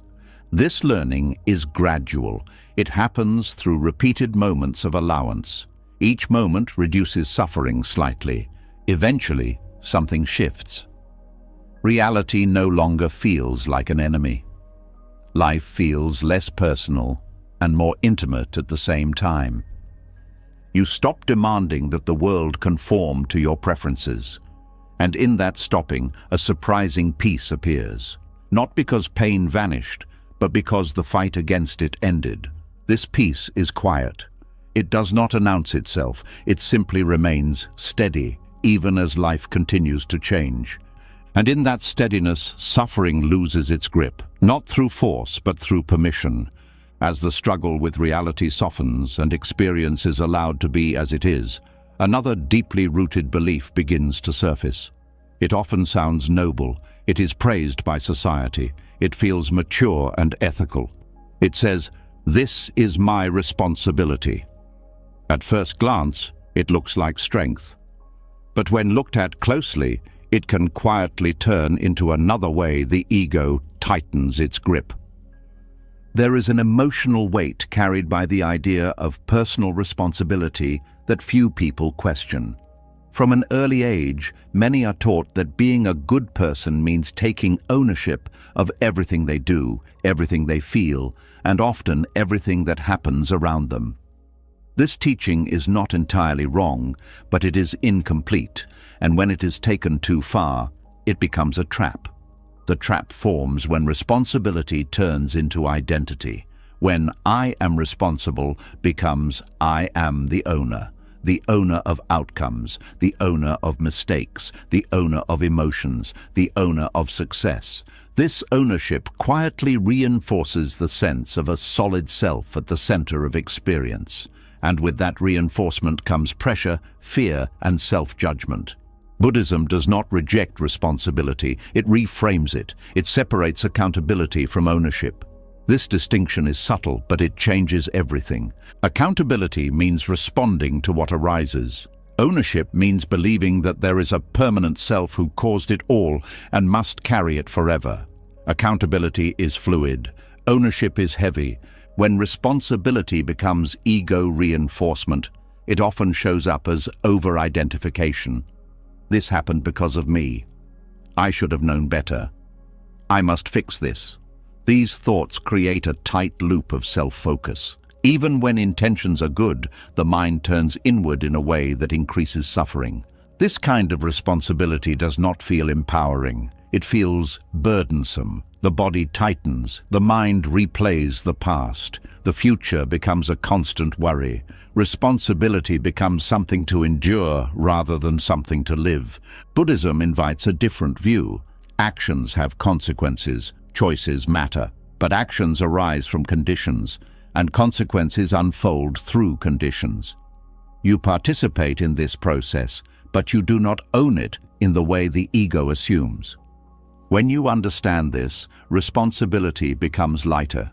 You still respond when harm occurs, you still make amends, you still learn, but you do not turn every mistake into a verdict about who you are. Many people confuse self-blame with responsibility. They believe that if they stop blaming themselves, they will become careless. Buddhism shows the opposite. Self-blame clouds perception. It narrows attention. It keeps the mind stuck in the past. Clear accountability looks forward. It asks, what is needed now? It does not ask, how bad am I? This forward-facing orientation is far more effective and far less painful. Responsibility becomes a trap when it feeds pride as well. Success can inflate the ego just as much as failure can crush it. I did this. This proves something about me. Pride and guilt are two sides of the same ownership coin. Buddhism loosens both by pointing out that no outcome arises from a single cause. Effort plays a role. So do timing, support, chance, and countless unseen factors. Recognizing this does not diminish effort. It contextualizes it. This context brings humility without humiliation. You can appreciate success without clinging to it. You can acknowledge failure without collapsing under it. The ego loves ownership because it gives a sense of solidity. This is mine. But solidity comes at a cost. It resists change. It resists forgiveness. It resists growth. When responsibility is held without ownership, change becomes easier. You can say, "This action caused harm," without saying, "I am harm." This distinction protects dignity while still allowing learning. This reframing also changes how you relate to control. Ownership implies control. Accountability does not. Accountability responds to what is present. Control tries to dictate what should be. Many people feel responsible not only for their actions but for how others feel. This is where responsibility becomes especially heavy. You try to manage reactions, emotions, outcomes that are not fully yours to manage. Buddhism clarifies this boundary. You are responsible for your intentions and actions. You are not responsible for controlling how they land in every context. Others bring their own conditions. When this is seen clearly, guilt softens. You still care. You still apologize when appropriate. But you stop carrying emotional debt for things beyond your influence. Responsibility without ownership also changes how you relate to mistakes. Mistakes become information rather than condemnation. They show you what did not work, not who you are. This perspective encourages curiosity instead of punishment. What led to this? What can be adjusted? These questions lead to growth. Self-attack does not. Buddhism emphasizes intention because intention is where accountability lives. You are accountable for the quality of your intention, not for guaranteeing outcomes. This removes an impossible burden. Outcomes are shaped by countless variables. Demanding ownership over them creates anxiety. Releasing ownership allows you to act sincerely and then let go. This is deeply freeing. You stop trying to be perfect. You focus on being present and responsive. Responsibility as ego reinforcement also shows up in moral rigidity. People cling to identities like good person or bad person. These labels simplify reality but distort it. Buddhism avoids fixed moral identities. It looks at actions and their effects, not at permanent character traits. This allows accountability without shame. Shame paralyzes. Accountability mobilizes. Shame says, "I am wrong." Accountability says, "Something went wrong." The difference is everything. When responsibility is reframed this way, relationships change. Conflicts become less defensive. You can acknowledge impact without arguing about intent endlessly. You can listen without needing to protect your image. This listening deepens connection. It builds trust. It allows repair. Responsibility without ownership also affects how you treat yourself internally. You stop policing every thought and feeling. You recognize that thoughts arise from conditions, just like actions. You become accountable for how you relate to thoughts, not for their existence. This reduces inner conflict dramatically. There is also a deep relief in letting go of the fantasy of total responsibility. The fantasy that if you try hard enough, nothing will go wrong. This fantasy is exhausting. When you release it, you accept that life includes unpredictability, that mistakes will happen, that learning is ongoing. This acceptance does not make you careless. It makes you resilient. You recover faster. You adapt more easily. You forgive more readily. Responsibility becomes something you practice moment by moment, not something you carry as a fixed weight. It becomes an action, not an identity. This is especially important for rest. Many people cannot rest because they feel responsible for everything all the time. The mind keeps working, fixing, reviewing. When ownership loosens, rest becomes possible. You recognize that the world does not collapse when you stop managing it. Sleep deepens when responsibility is held lightly. The mind no longer rehearses every error or prepares for every contingency. It allows the day to end incomplete. There is also compassion here. When you see how responsibility can trap you, you see how it traps others. Judgment softens. You stop demanding perfection. Buddhism does not ask you to abandon ethics, it asks you to ground ethics in awareness rather than ego. Ethics arise naturally when you are present and connected, not when you are self-policing. This natural ethics is flexible and responsive. It adjusts to context. It does not rely on rigid rules or self-concepts. Responsibility without ownership also means letting go of martyrdom. You stop carrying burdens to prove worth. You stop sacrificing yourself to maintain an image of goodness.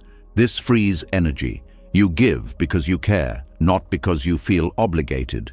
You help without resentment. As this understanding settles, the self feels less heavy. The constant monitoring eases. Life feels less like a test and more like a conversation. You still respond, you still care, you still act, but you no longer turn responsibility into a story about who you are. And in that release, something quiet but powerful happens. The ego loosens its grip. Accountability remains, clean and simple. Ownership falls away. What remains is a steady presence that responds to life honestly, learns without cruelty, and rests without guilt. A responsibility that no longer traps, but frees. As responsibility loosens its grip and the need to own every outcome begins to fade, the sense of self often looks for a quieter place to settle. When the old identities lose their power, a new one can form, softer, more refined and harder to notice. It sounds peaceful. It feels elevated. It wears the language of wisdom, and yet beneath it, control quietly survives. There is an emotional comfort in believing you have arrived somewhere, that you are now calm, that you are more aware, that you are conscious in a way you were not before. These identities feel safe because they suggest resolution. They imply that the work is done, that suffering has been transcended, that you now stand on firmer ground than before. But Buddhism has always warned about this exact turn. The ego does not disappear when it is challenged. It adapts, when it can no longer dominate through achievement, blame, or responsibility. It learns to hide inside virtue. Spiritual identity becomes its most subtle refuge. Identifying as calm creates a quiet pressure to remain calm. The moment agitation arises, conflict appears. You are no longer just feeling disturbed. You are failing to live up to who you think you are. This adds a second layer of tension, the disturbance itself and the fear that it contradicts your identity. The same happens with labels like awakened or conscious. These words begin as pointers, not destinations. But when the mind turns them into descriptions of self, they harden. Awareness becomes something to maintain, insight becomes something to protect, and life once again turns into something that must conform. This is a refined prison because it looks like freedom. It feels lighter than old forms of control. There is less obvious striving, less visible anxiety, but underneath there is vigilance, a subtle monitoring of inner states, a quiet effort to stay aligned with an image. The mind begins to divide experience again. Calm is allowed. Restlessness is not. Presence is good. Confusion is bad. Awareness becomes selective. Certain experiences are welcomed. Others are subtly pushed away. This selective awareness is not freedom. It is control wearing spiritual language. Buddhism does not ask you to become calm. It asks you to see clearly. Calm may arise. It may also pass. When calm becomes an identity, impermanence becomes a threat again. True clarity does not depend on maintaining a state. It does not collapse when emotions shift. It does not need to defend itself against confusion. Spiritual identity often grows from genuine insight. Something opens, something softens, life feels lighter. The mistake happens when the mind claims ownership of this opening. This is who I am now. Once claimed, it must be defended. The ego re-enters through the back door, not with force, but with refinement. You may notice a subtle resistance to certain emotions. Anger feels embarrassing. Fear feels regressive. Sadness feels like failure. These reactions are signs that identity has returned. Awareness that is truly free does not exclude anything.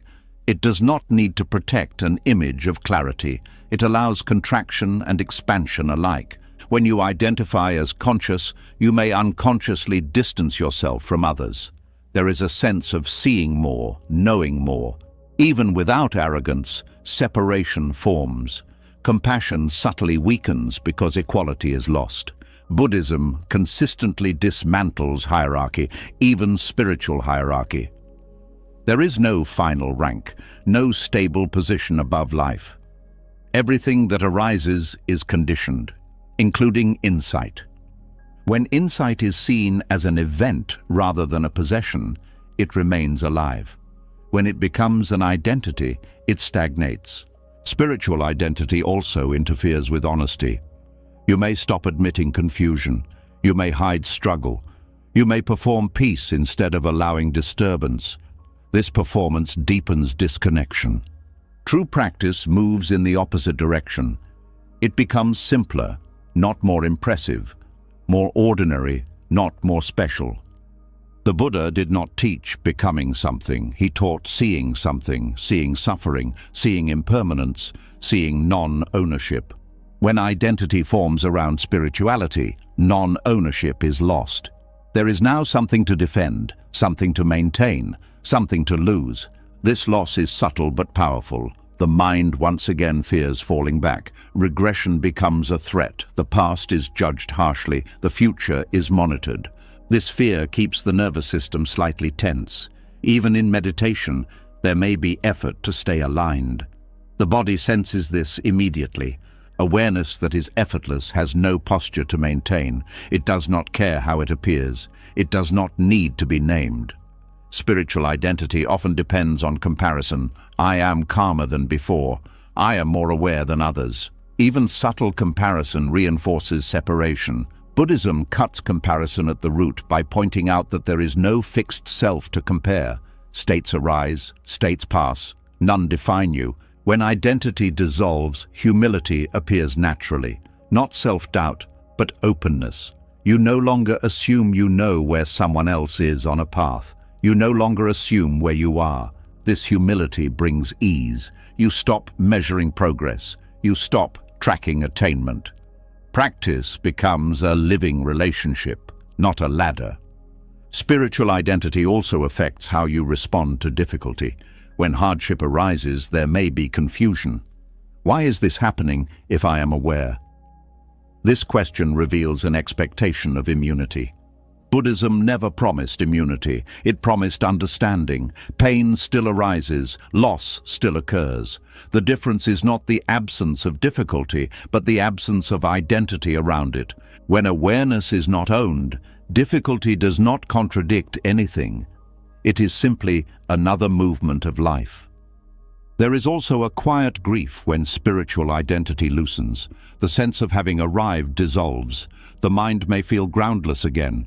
This is not failure, it is honesty. Groundlessness is closer to truth than false certainty. It allows learning to continue. The most dangerous aspect of spiritual identity is how convincing it feels. Because it is built from genuine insight, it feels justified. This makes it harder to question. But the question remains simple. Does this identity create tension? Does it exclude experience? Does it need to be protected? If the answer is yes, then it is not freedom. Freedom does not need reinforcement. It does not need a name. It does not need to be remembered. It expresses itself naturally through responsiveness. When identity dissolves, awareness becomes intimate. You are no longer watching life from a position. You are in it. This intimacy allows emotions to move freely. Nothing is out of place. Nothing threatens who you are because there is no rigid who to protect. The need to be calm relaxes. Calm may arise. It may not. Either way, awareness remains. The need to be awakened relaxes. Insight may deepen. It may soften. Either way, presence continues. This is not indifference. It is intimacy without ownership. Spiritual identity often brings subtle isolation. You feel separate in your clarity. When it dissolves, connection deepens. You meet others without labels. Compassion becomes simpler. You no longer help from a position. You sit alongside. There is also relief in not having to live up to anything. No role, no title, no image, just responsiveness. This relief allows rest. The mind no longer monitors itself. Sleep comes easier. Thoughts lose urgency. The most radical aspect of Buddhism is not enlightenment. It is the refusal to turn enlightenment into an identity. Nothing is held. Nothing is claimed. Life is allowed to move. When spiritual identity dissolves, what remains is not emptiness in a cold sense, but openness, a quiet availability. You stop asking who you are becoming. You start noticing what is happening. This noticing is alive. It changes. It does not settle into a form, and because it does not settle, it cannot trap you. The refined prison opens quietly.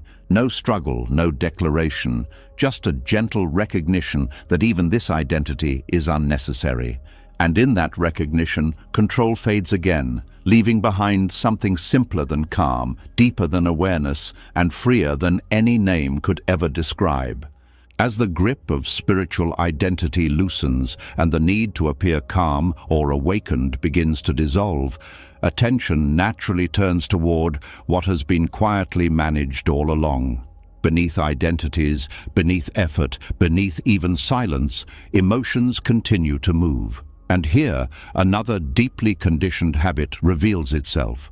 Not the need to suppress emotions, but the need to control them, to regulate, to fix, to optimize the inner weather so it matches an idea of how things should feel.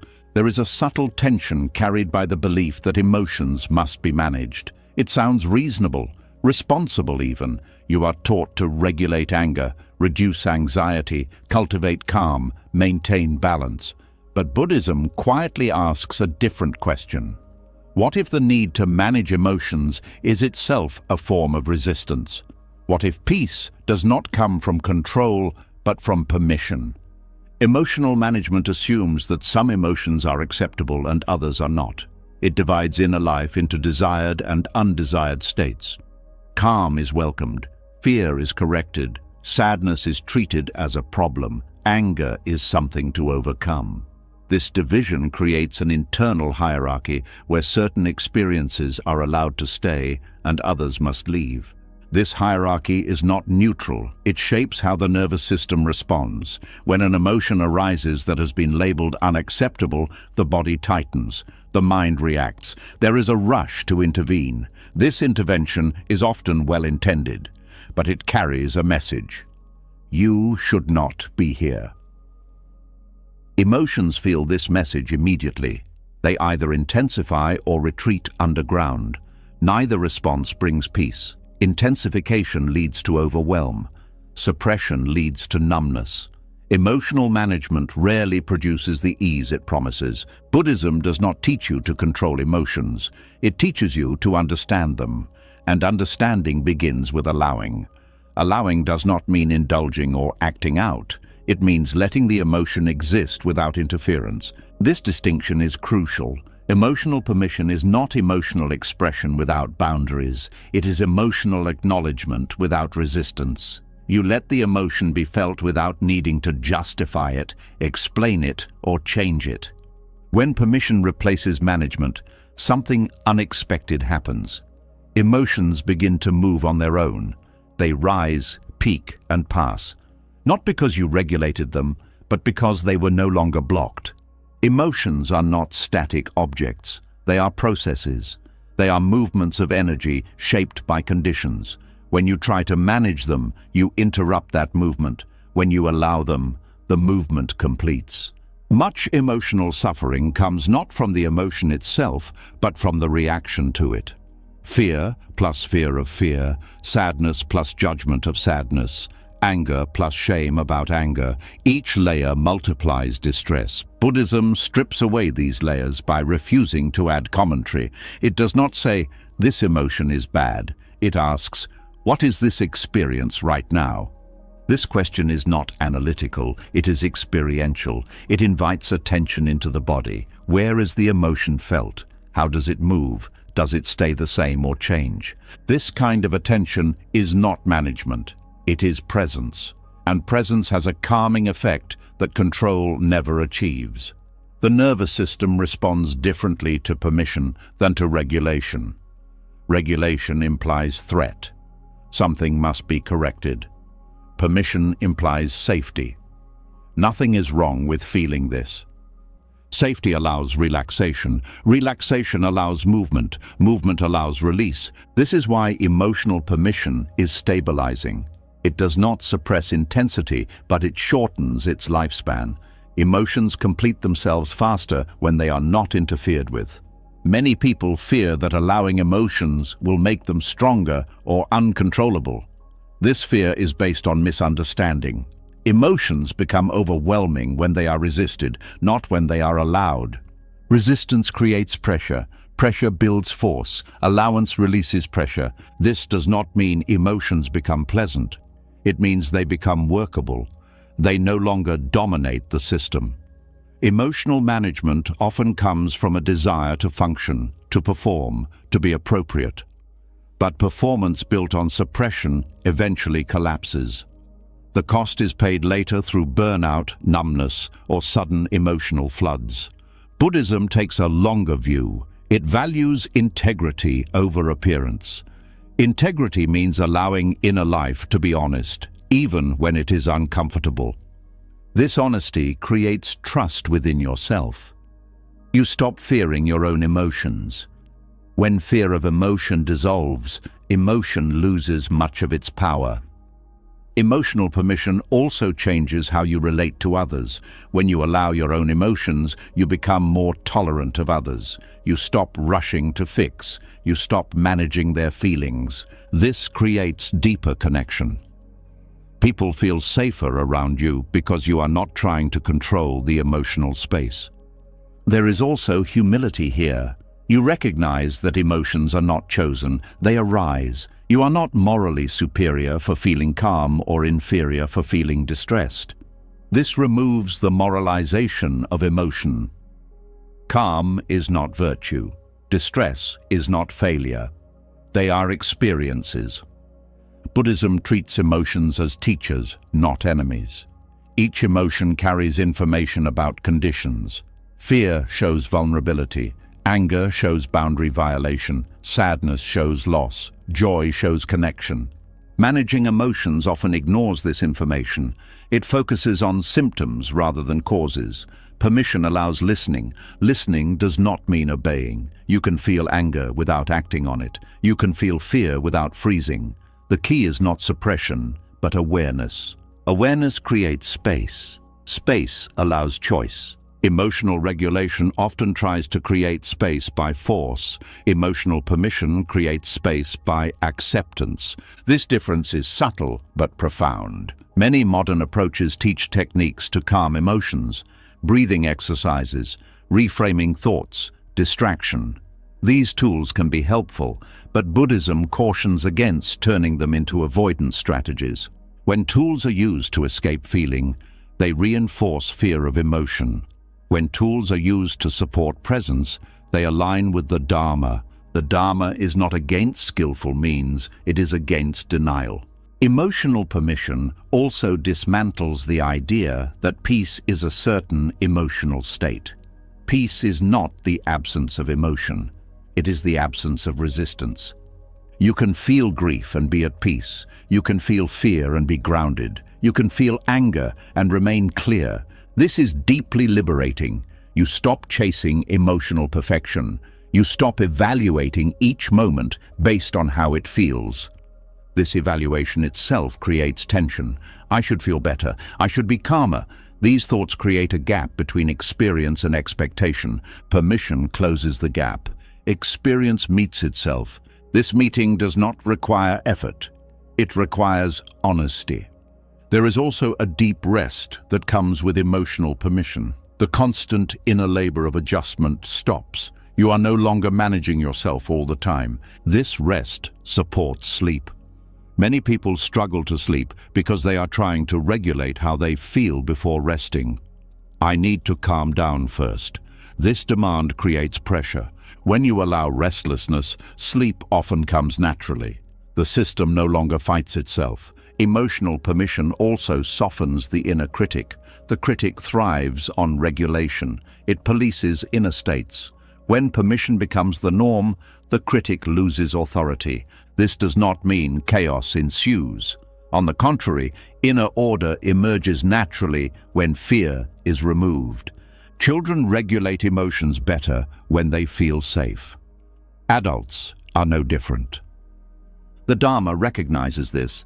Safety comes from acceptance, not control. Over time, emotional permission reshapes the nervous system. It learns that emotions are not threats, that they do not need to be fixed immediately, that they pass. This learning is embodied, not intellectual. It happens through repeated experiences of allowance. Each time you allow an emotion without interference, you teach the system something new. Gradually, intensity becomes less frightening. Emotions feel less personal. They are seen as movements, not definitions. This perspective prevents emotional burnout. You stop carrying emotions as burdens. You let them flow. There is also compassion here, toward yourself, toward others, toward the human condition. Buddhism does not aim to make you emotionally perfect. It aims to make you emotionally honest. Honesty is lighter than control. As emotional management falls away, something simple remains. Presence, not calm presence, not special presence, just presence. This presence does not care what emotion is present. It is available to all of them. And because it is available, emotions no longer need to shout to be heard. They arrive, they speak, they leave. Peace is not what replaces them. Peace is what remains when nothing is being pushed away. This is the Dharma against emotional management, not a technique, not a method. A permission so complete that the struggle ends on its own. And in that ending, the heart finds a quiet freedom. Not because emotions stopped, but because the war with them did. As the struggle to manage emotions loosens and permission replaces control, a deeper shift begins to take shape. When feelings are no longer treated as problems and inner life is allowed to move freely, attention naturally turns outward again. Not outward in the sense of control or fixing, but outward in a softer way. A quiet curiosity arises about what happens when effort steps aside and life is allowed to move on its own terms. There is a subtle exhaustion that comes from always trying to steer. Even when steering is gentle, it still requires tension. The mind monitors, adjusts, corrects, the body braces. This effort often goes unnoticed because it has become normal. But when emotional permission settles in, the contrast becomes clear. Effort feels heavy, responsiveness feels light. Letting life live you does not mean becoming passive or careless. It means releasing the belief that you must constantly initiate, control, or manage what unfolds. It is the difference between pushing a river and floating with its current while still steering when needed. Non-resistance is often misunderstood as doing nothing. In truth, non-resistance is deeply active. It requires presence, sensitivity, and attunement. Instead of forcing outcomes, you respond to what arises. Instead of imposing plans, you meet conditions. Effort tries to make life conform. Responsiveness listens first. Much of human tension comes from acting before listening. The mind decides what should happen and then tries to bend reality accordingly. When reality resists, frustration grows. Responsiveness reverses this order. It observes what is happening and responds appropriately. This does not remove choice. It refines it. Choices become contextual rather than habitual. You act because something is needed, not because you are driven by fear or identity. Letting life live you begins with trust, not blind trust, but trust born of repeated observation. You notice that when you stop interfering unnecessarily, many things resolve on their own. Emotions pass, situations shift, insights arise. This trust reduces urgency. The nervous system no longer feels like everything depends on immediate action. Space opens. In that space, wisdom becomes accessible. Effort often comes from anxiety. The fear that if you do not act now, something will go wrong. Responsiveness comes from clarity. You act when action is appropriate, not when fear demands movement. This clarity is not intellectual, it is embodied. You feel when to speak and when to remain silent, when to move and when to wait, when to help and when to step back. Letting life live, you also changes how you relate to time. Effort rushes, responsiveness waits. Effort lives in anticipation. Responsiveness lives in presence. Presence does not eliminate planning. It prevents over-planning. You plan what is useful and release the rest. This shift often brings relief to the body. Muscles soften, breath deepens. There is less internal friction. The system no longer fights itself. Non-resistance also dissolves the idea that you must always know what to do. Not knowing becomes acceptable. Waiting becomes productive. This is deeply countercultural. The world rewards decisiveness and constant action. Buddhism points out that constant action without awareness creates more problems than it solves. Responsiveness values timing. Acting too early can be as harmful as acting too late. Non-resistance allows timing to reveal itself. Letting life live, you also transforms motivation. You no longer act to secure identity or avoid discomfort. You act because something calls for response. This kind of action is quieter and more precise. There is less drama in this way of living, fewer internal debates, fewer justifications. Action arises and completes itself. This does not mean life becomes easy. Challenges still appear. Pain still arises. The difference is that you no longer add resistance on top of difficulty. When difficulty is met with responsiveness, energy is conserved. You deal with what is actually happening rather than fighting what you wish were different. Non-resistance also allows creativity. When you stop forcing outcomes, new possibilities appear. Solutions arise that effort could not produce. Effort narrows perception. Responsiveness widens it. This is especially true in relationships. When you stop trying to manage interactions, you become more attuned. You listen more deeply. You respond rather than react. This responsiveness builds trust. Others feel seen rather than handled. Connection deepens, letting life live. You also affects how you relate to mistakes. Effort tries to prevent all errors. Responsiveness learns from them. Mistakes become feedback rather than failure. You adjust without self-attack. This adaptability is a form of intelligence. It does not require perfection. It requires attention. Non-resistance also changes how you relate to goals. Goals become directions rather than demands. You move toward them without forcing every step. This reduces disappointment. You remain open to detours. You allow life to surprise you. Surprise is no longer a threat. It becomes information.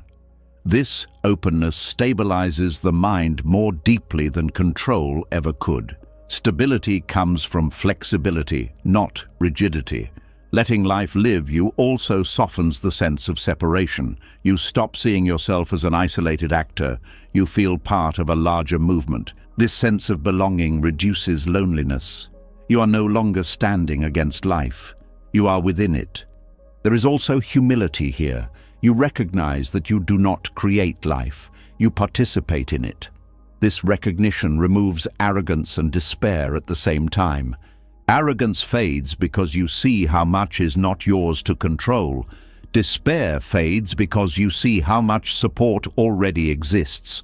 Non-resistance also reveals the intelligence of the body. The body knows when to rest, when to move, when to protect, when to open. When you stop overriding it, its signals become clearer. This improves health and well-being. You stop pushing past limits. You stop ignoring fatigue. You respect rhythms. Letting life live you does not mean abandoning discipline. It means aligning discipline with awareness. Discipline becomes responsive rather than punitive. You rest when tired. You act when energized. You stop forcing balance and start living it. This way of being also changes how you experience meaning. Meaning is no longer something you impose.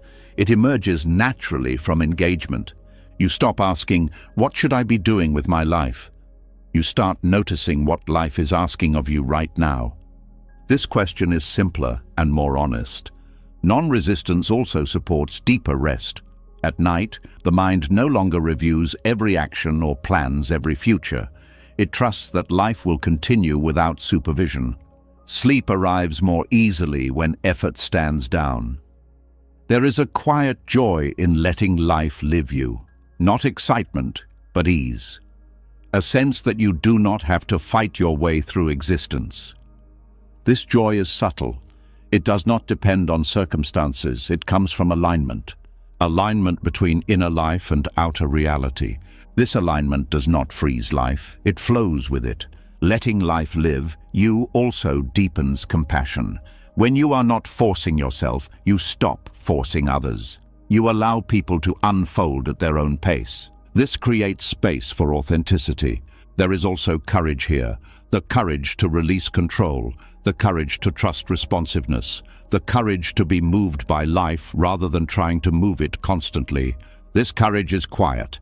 It does not announce itself. It shows up as willingness. Willingness to feel. Willingness to wait. Willingness to act when called. Over time, this willingness becomes natural. Effort becomes the exception rather than the rule. Life feels less like a task and more like a conversation. You listen, you respond, you pause. Nothing is forced, nothing is avoided. And in this gentle rhythm, something stabilizes deeply. Not the illusion of control, but a grounded presence that can meet whatever arises. Letting life live you is not a philosophy, it is a lived experience, one that unfolds gradually as resistance dissolves.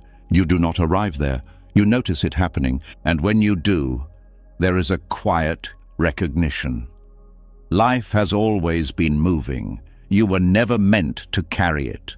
All that was needed was the willingness to stop pushing, to stop resisting, and to allow the movement that was already there.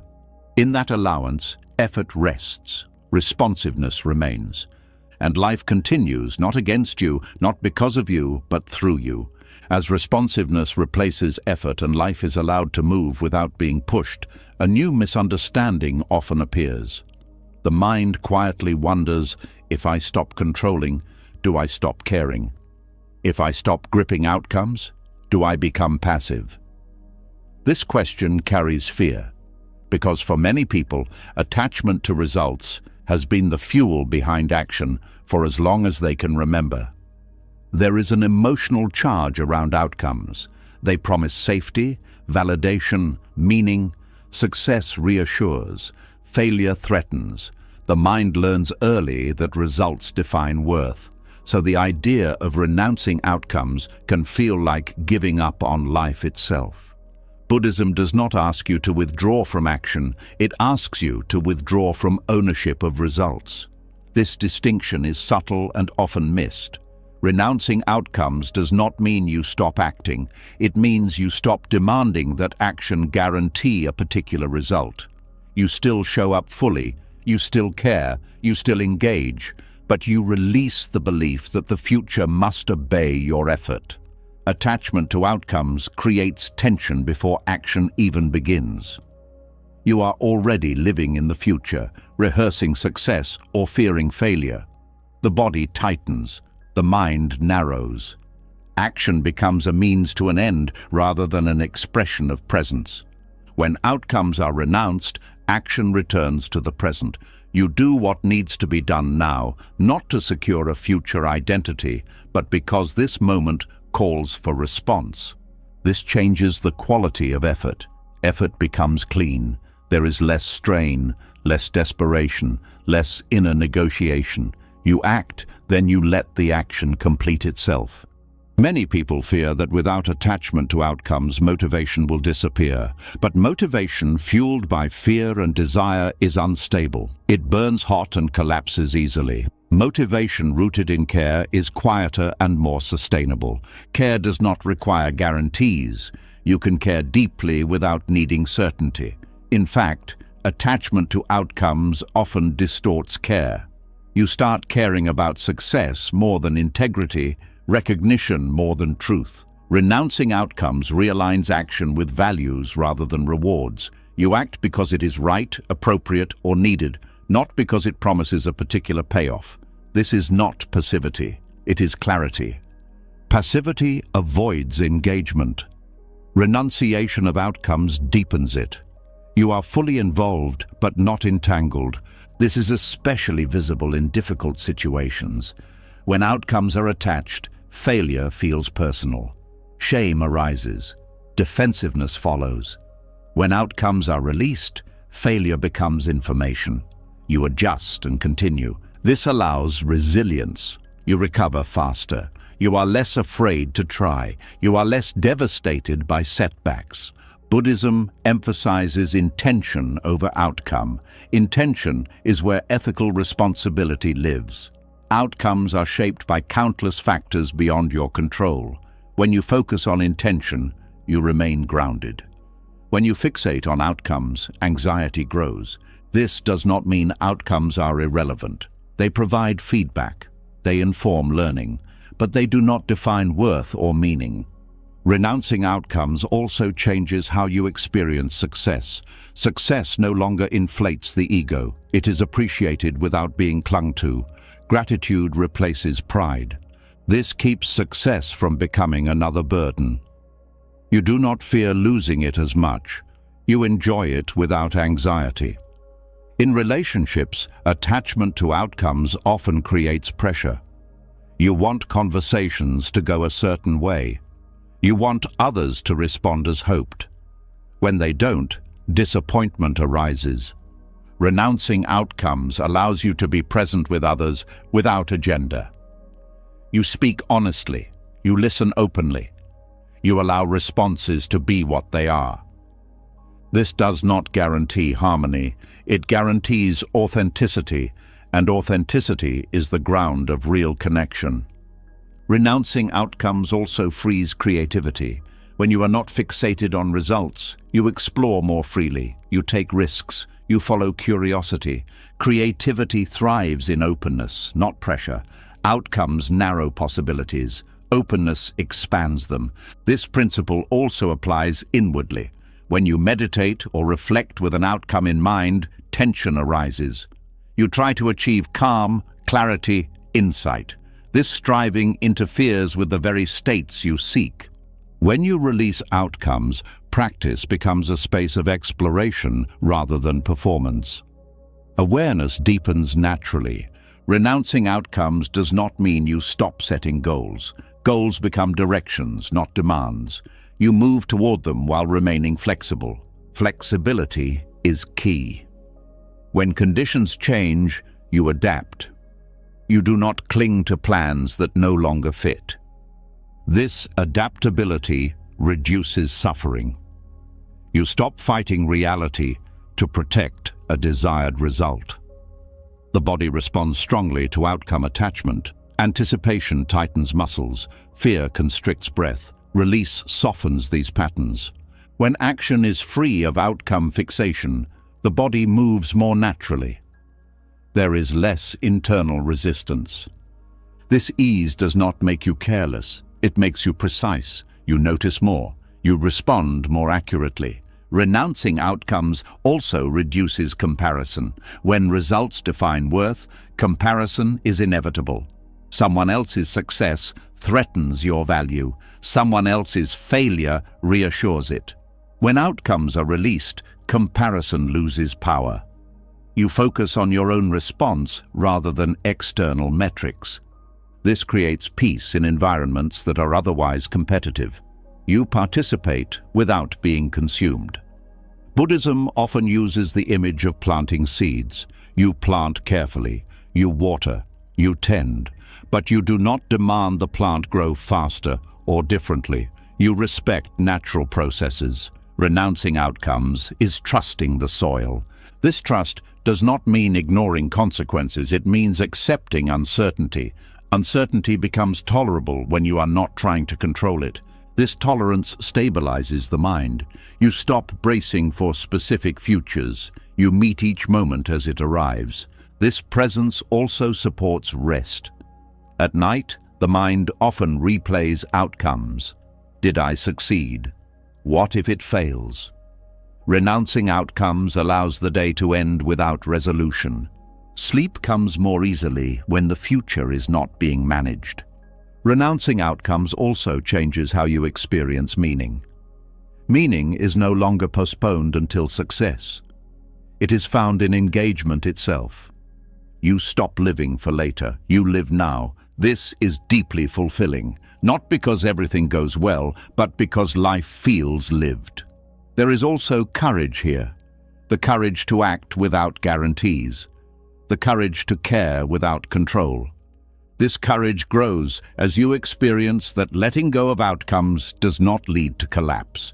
It leads to steadiness. You discover that you can handle disappointment, that you can adapt, that you are not as fragile as outcome attachment suggests. This discovery builds confidence that is not dependent on success. Renouncing outcomes also supports compassion. When you are not invested in how things should turn out, you are more available to what is actually happening. You listen better. You help more wisely.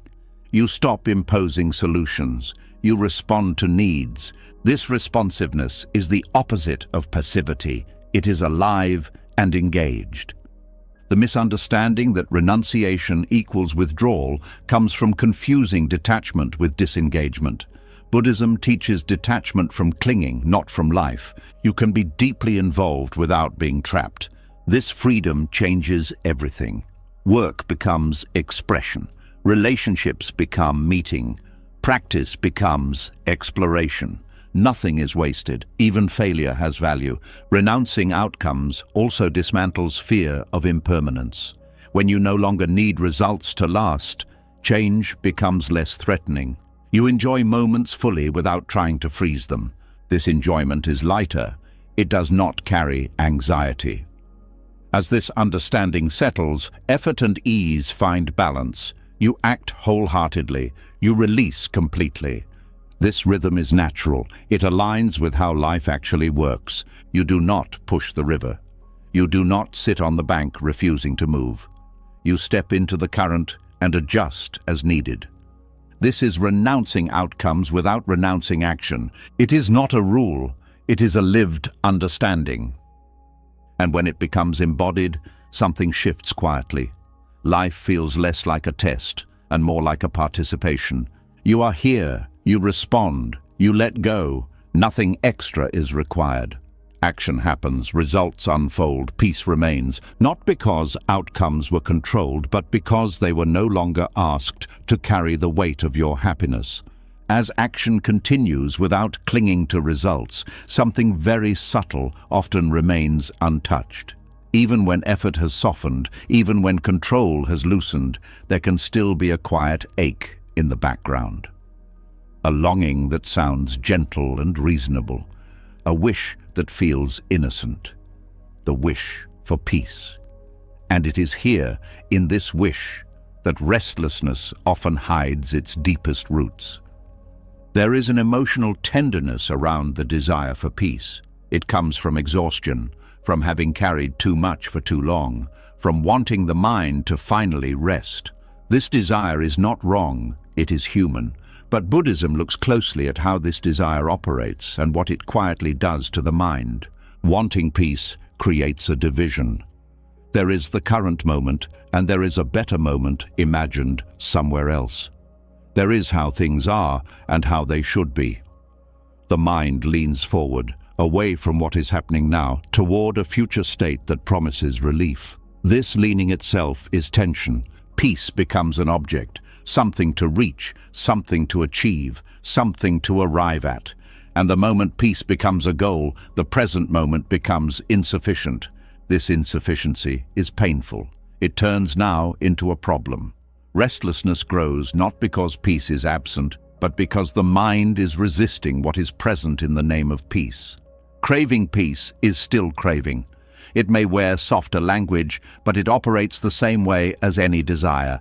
It says, "This moment is not enough." And the mind responds by searching, adjusting, correcting. This search keeps the system active. The nervous system stays alert. The mind scans for signs of progress. Am I calmer now? Is this working?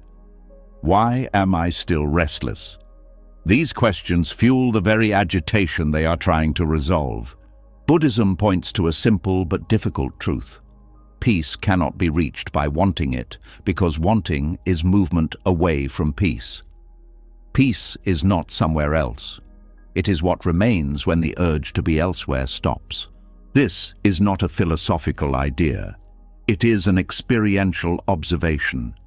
Each time the mind reaches for peace, notice what happens in the body. There is a tightening, a forward pull, a subtle dissatisfaction. The body knows before the mind understands. Wanting peace often comes with an image, a calm version of yourself, a quiet mind, a steady emotional state. This image becomes a standard. The present moment is measured against it and found lacking. This measurement creates self-judgment. I should be more peaceful. I'm not doing this right. The desire for peace turns into a new form of self-improvement, a new identity to live up to. Peace becomes conditional. You will allow yourself to rest once peace arrives. Until then, effort continues. This postponement is exhausting. It keeps peace always just out of reach, always slightly ahead. The paradox is that peace is already present beneath restlessness, but restlessness covers it because the mind is busy trying to remove restlessness. When restlessness is allowed, without the demand that it go away, it often softens. Not immediately, not dramatically, but gradually. The fight ends. The extra layer dissolves. Peace is not the absence of disturbance, it is the absence of resistance to disturbance. This understanding changes everything. You stop asking, how do I get peace? And start noticing, what am I resisting right now?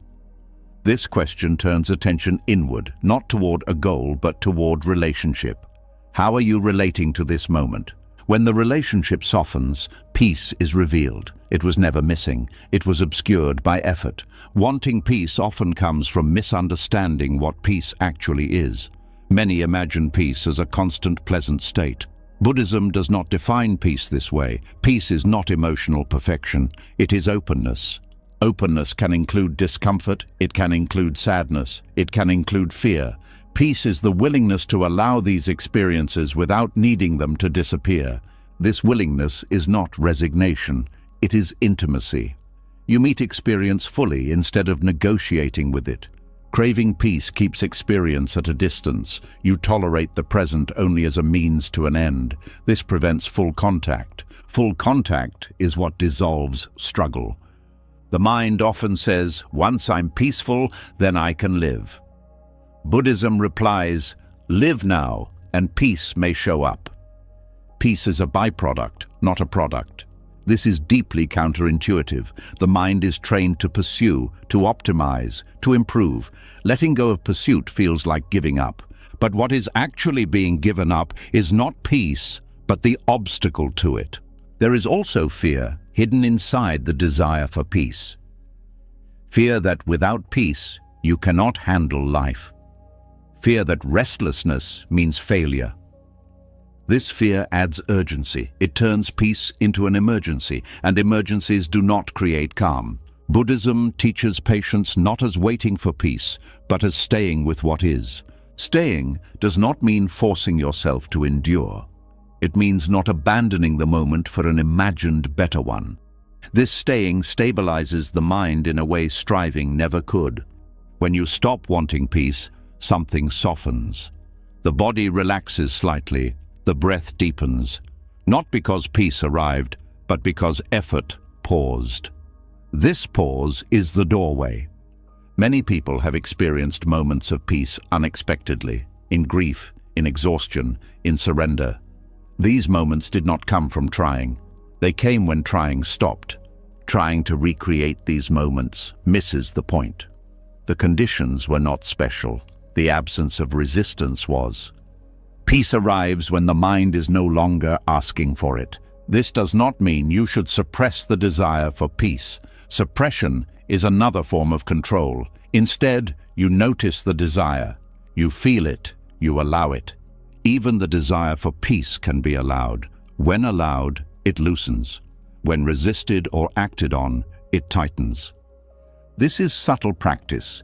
It is not about replacing one desire with another. It is about seeing desire clearly. Seeing desire clearly reveals its movement. It reaches forward. It pulls away from now. Awareness notices this movement without following it. In this noticing, desire loses momentum. Peace is not something awareness produces. It is what awareness uncovers. The craving for peace also shapes how people approach spiritual practice. Practice becomes a means to an end. Meditation is used to fix the mind. Presence is used to eliminate thoughts. This instrumental approach keeps the mind busy. It turns practice into work. When practice is done without wanting peace, it becomes rest. You sit, not to become peaceful, but because sitting is happening. This simplicity allows depth. The mind often resists this simplicity. It wants reassurance, it wants progress, it wants confirmation. Buddhism offers none of these. It offers clarity. Clarity shows that peace is not missing, it is just covered by demand. This realization is not dramatic. It is quiet. It does not announce itself. You may still feel restless, but the restlessness feels less personal, less threatening. It is just another movement. This non-personal quality is key.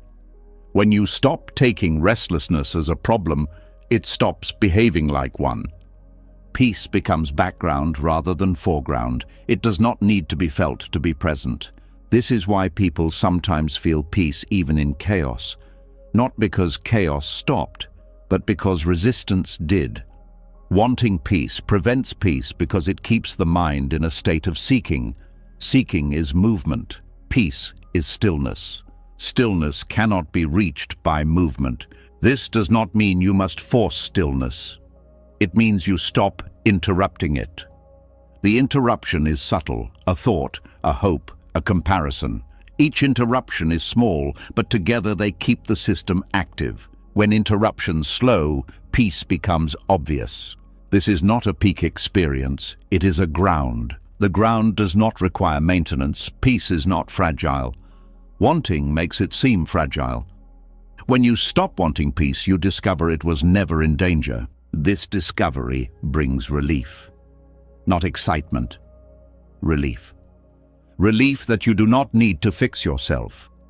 Relief that rest is allowed now. Relief that peace does not depend on your success. This relief deepens rest. The body unwinds. Sleep comes easier when peace is no longer a demand. The mind stops evaluating the moment. Night does not need to be peaceful to allow sleep. It needs permission. When you stop asking for peace, the asking mind rests. And in that rest, peace quietly remains. Not as a reward, not as a state, but as the natural absence of struggle. This is the paradox Buddhism points to. The more you chase peace, the further it feels. The moment you stop chasing, you notice it was already here. Not perfect, not permanent, but sufficient. And in that sufficiency, the heart settles. Not because life changed, but because the demand for life to change finally ended. As the craving for peace softens and the mind stops leaning toward a better moment somewhere else, a deeper pattern becomes visible beneath the surface. Even without chasing peace, even without striving for calm, there can still be a quiet tightening around how things unfold, a habit of checking, adjusting, correcting, a need to manage details. This habit often goes unnoticed because it feels practical, responsible, even caring. But at its core, it is something simpler and more vulnerable. It is distrust of change. There is an emotional unease tied to impermanence that most people never fully face. Everything changes. Bodies age, feelings shift, plans unravel, relationships evolve. This truth is known intellectually, but emotionally, it can feel threatening. Control steps in as a response. If things can be managed closely enough, maybe change can be slowed, shaped, or softened. Maybe uncertainty can be kept at bay. Control is not born from strength, it is born from fear. specifically the fear that what changes cannot be handled. The fear that if things are allowed to move freely, something precious will be lost, or something painful will arrive unannounced. Micromanagement is how this fear expresses itself in daily life. You manage time tightly so nothing escapes you. You manage people subtly so they stay predictable. You manage yourself harshly so nothing falls apart. Each act of control whispers the same message: I don't trust life to move on its own. Buddhism does not condemn this fear. It recognizes it as human, but it points out the cost. Control requires constant vigilance. The mind must stay alert. The body must stay tense. The nervous system never fully rests. Accepting impermanence does not mean liking change. It means recognizing that change is not a personal failure. It is the nature of life. When this recognition settles, control begins to loosen, not because it is forbidden, but because it becomes unnecessary. Control assumes that stability comes from holding things still. Buddhism shows that true stability comes from the ability to adapt. When you trust impermanence, you trust that you can meet what arises. This trust is not abstract. It is built through experience. Each time something changes and you survive it, the grip of control weakens slightly. Each time you allow uncertainty without rushing to fix it, resilience grows.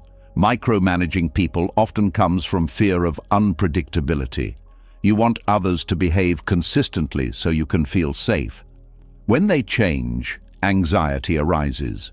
Control tries to restore familiarity. But people are not static. Expecting them to remain the same is expecting life to stop. This expectation creates conflict and disappointment. Accepting impermanence allows you to meet people as they are now, not as you wish they would remain.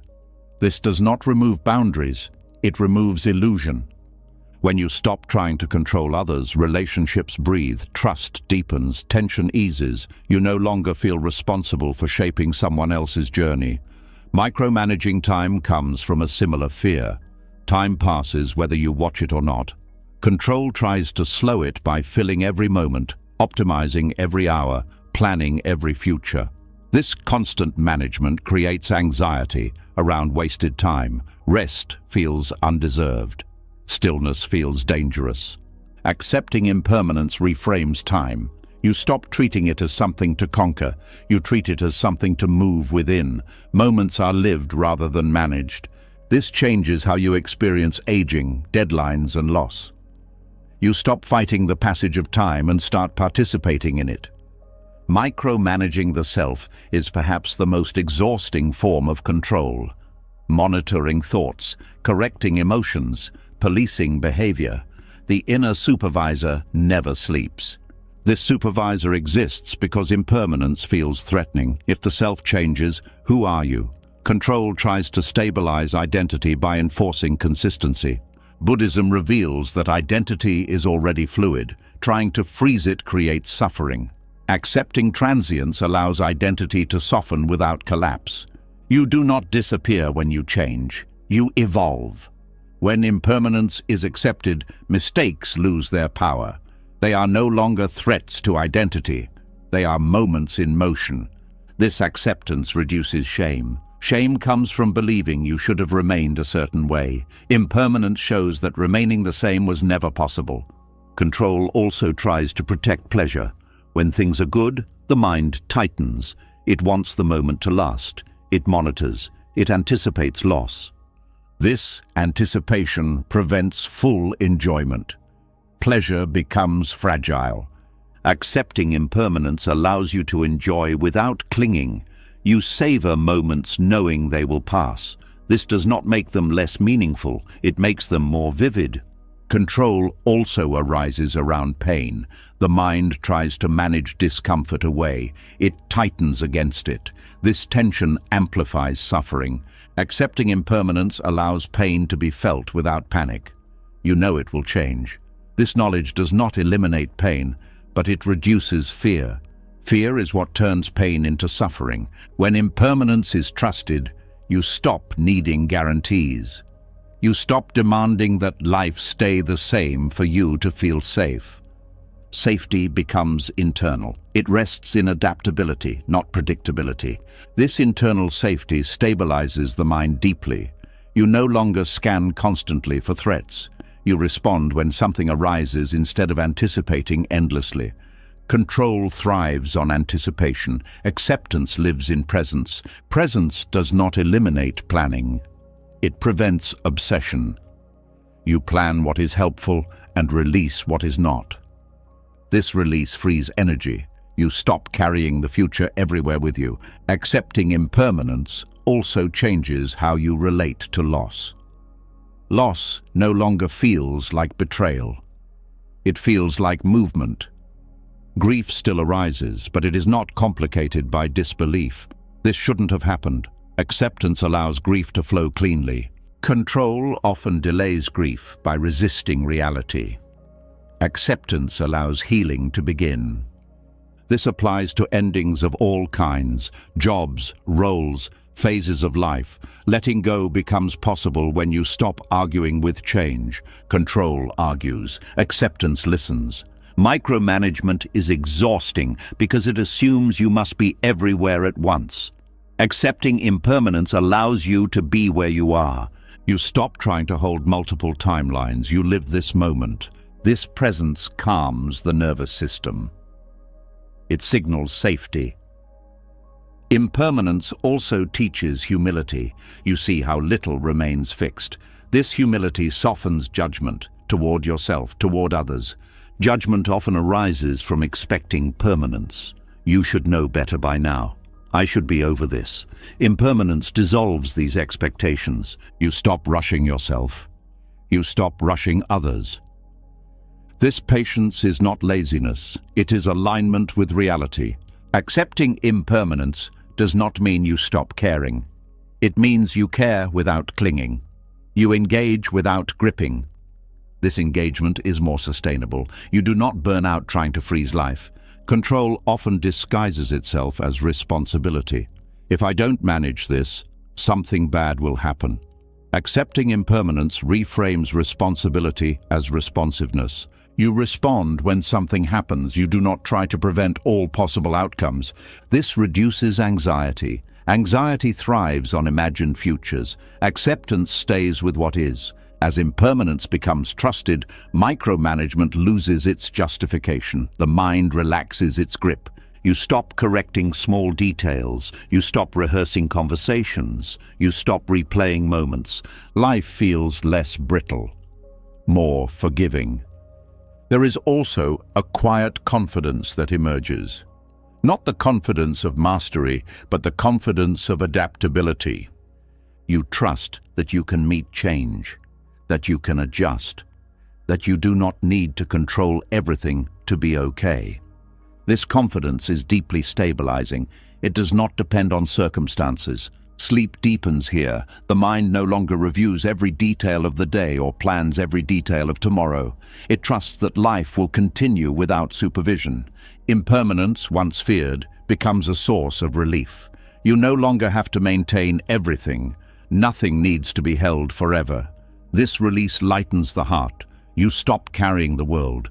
Control as distrust of impermanence dissolves when impermanence is seen clearly and accepted gently, not as a threat, but as a fact of life. When this acceptance settles, micromanagement fades naturally. There is nothing left to defend. What remains is a steady openness, a willingness to meet change, a trust in movement. Life flows, you move with it.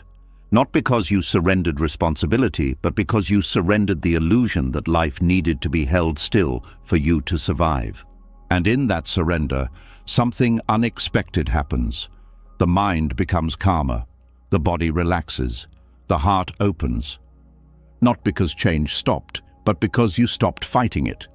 Impermanence becomes not the enemy of peace, but its foundation. As trust in impermanence settles and the need to hold life still begins to loosen, another layer of control quietly reveals itself. It does not manage time, it does not manage emotions, it manages meaning, it tells stories. It explains who you are, why things happened, where you are going, and what it all says about you. And without realizing it, the mind tightens again, not around events, but around narrative. There is a deep emotional comfort in having a story. Stories create continuity. They turn change into coherence. They give suffering a reason and success a shape. They say, this is who I am. This is why this happened. This is what it means. Without a story, the mind feels exposed. Without explanation, it feels unfinished. Buddhism sees this clearly and quietly refuses to participate. The Dharma does not deny that stories exist. It denies their authority.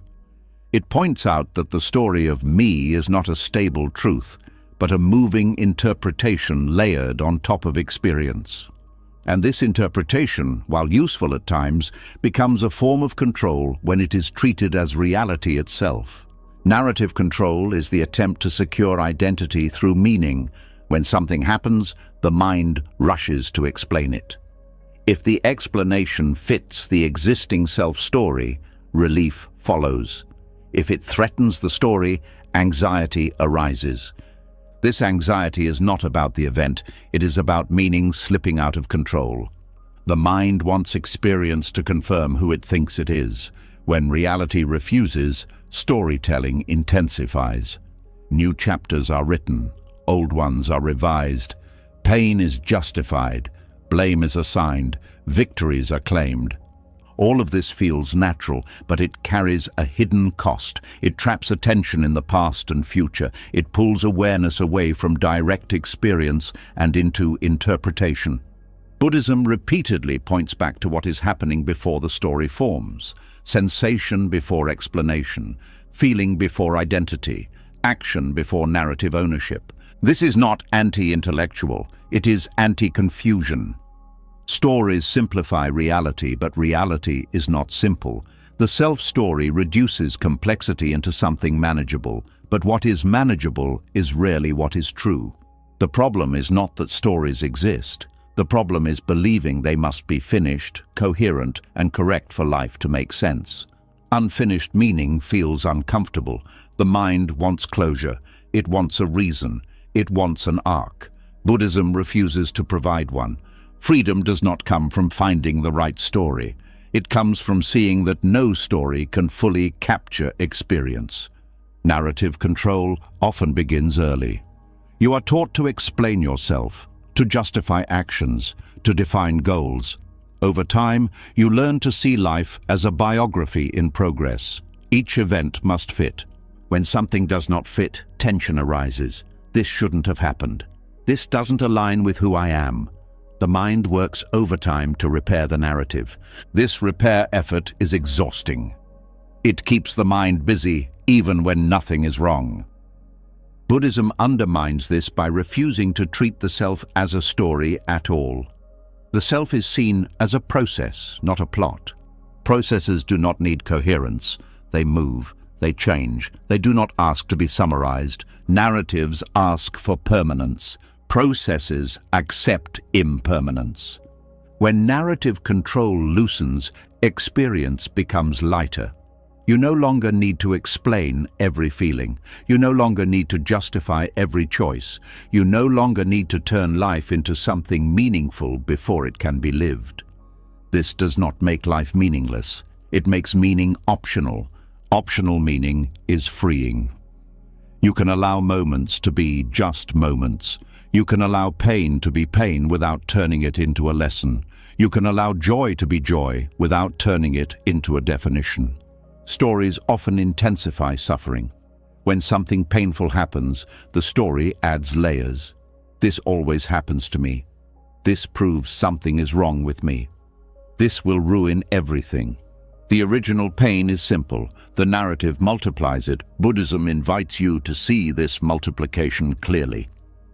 To notice how suffering grows not from experience, but from interpretation. This noticing does not require you to suppress thought. Thoughts will arise, stories will appear. The difference is you stop believing they are necessary. You let the story be incomplete. This incompleteness feels unsettling at first. The mind searches for footing. It wants to know where it stands. Buddhism does not answer. It allows standing to dissolve. This dissolution does not lead to chaos. It leads to presence. When you are not busy narrating, attention returns to what is happening. Breath, sound, sensation, movement. Life feels immediate. Immediate life does not need explanation. Narrative control also shapes how people relate to each other. You assign roles. You decide who someone is based on past chapters. You interact with the story rather than the person. When narrative loosens, relationships become fresh. You meet the person as they are now, not as they were in the story. This openness allows change. It allows forgiveness. It allows surprise. Buddhism emphasizes beginner's mind for this reason. Beginner's mind is not ignorance. It is freedom from narrative certainty. Certainty closes perception. Openness keeps it alive. Stories often hide fear, fear of meaninglessness, fear of randomness, fear that without explanation, life is unstable. Buddhism does not replace stories with better stories. It points to the stability of awareness itself. Awareness does not need meaning to function. It is present whether things make sense or not. This presence is reliable. Stories are not. When narrative control drops, you stop needing your life to make sense in a linear way. You accept contradiction. You accept unfinished chapters. This acceptance reduces inner conflict. You stop arguing with yourself about what something should mean. The mind becomes quieter, not because stories stop, but because they stop being believed. Narrative control also affects how you remember the past. Memory becomes selective. It supports identity. Events are framed to maintain coherence. Letting go of narrative control allows memory to soften. You remember without needing to extract meaning. The past becomes lighter. The future also changes. Instead of projecting a storyline forward, you allow possibility. Plans still exist, but they are not scripts. This reduces fear of deviation. You stop seeing detours as failures. Life becomes less about staying on track and more about staying present. Narratives also create comparison. You compare your story to others. Who is ahead? Who is behind? This comparison fuels dissatisfaction. When stories loosen, comparison loses its foundation. You stop ranking lives. Each moment stands on its own. Buddhism often uses silence, not just to quiet the mind, but to interrupt storytelling. Silence creates a gap where meaning does not immediately form.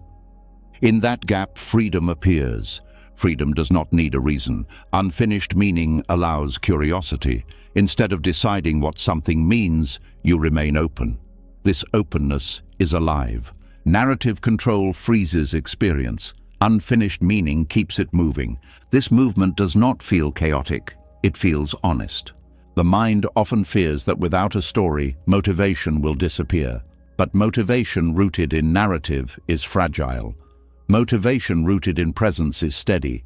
You act because something needs to be done, not because it fits a storyline.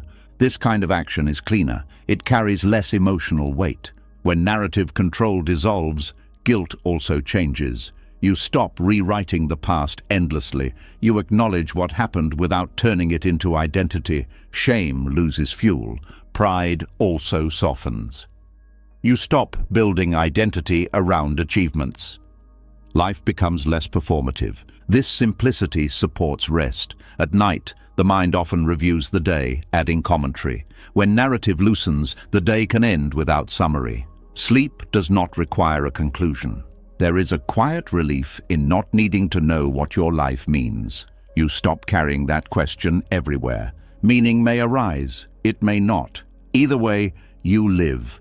This is the freedom Buddhism points to. Not freedom through understanding everything, but freedom from needing to. Unfinished meaning allows humility. You accept that life is larger than your explanations. This humility is not small. It is expansive. When narrative control falls away, awareness becomes intimate. You are no longer standing outside your life explaining it. You are inside it, experiencing it. Experience does not ask to be named. This intimacy brings peace not as a story, but as presence. The Dharma does not give you a better narrative. It takes away the need for one, and in that removal, something opens. You no longer have to be someone in particular. You no longer have to make sense. You no longer have to finish the story. Life continues, raw and alive, without needing your explanation. And in that unfinished space, freedom quietly breathes. As the grip of narrative loosens and the need to explain life begins to fade, another deeper craving quietly steps forward. Even without stories, even without fixed meaning, the mind still reaches for something familiar. Closure, an ending, a sense that something has been resolved.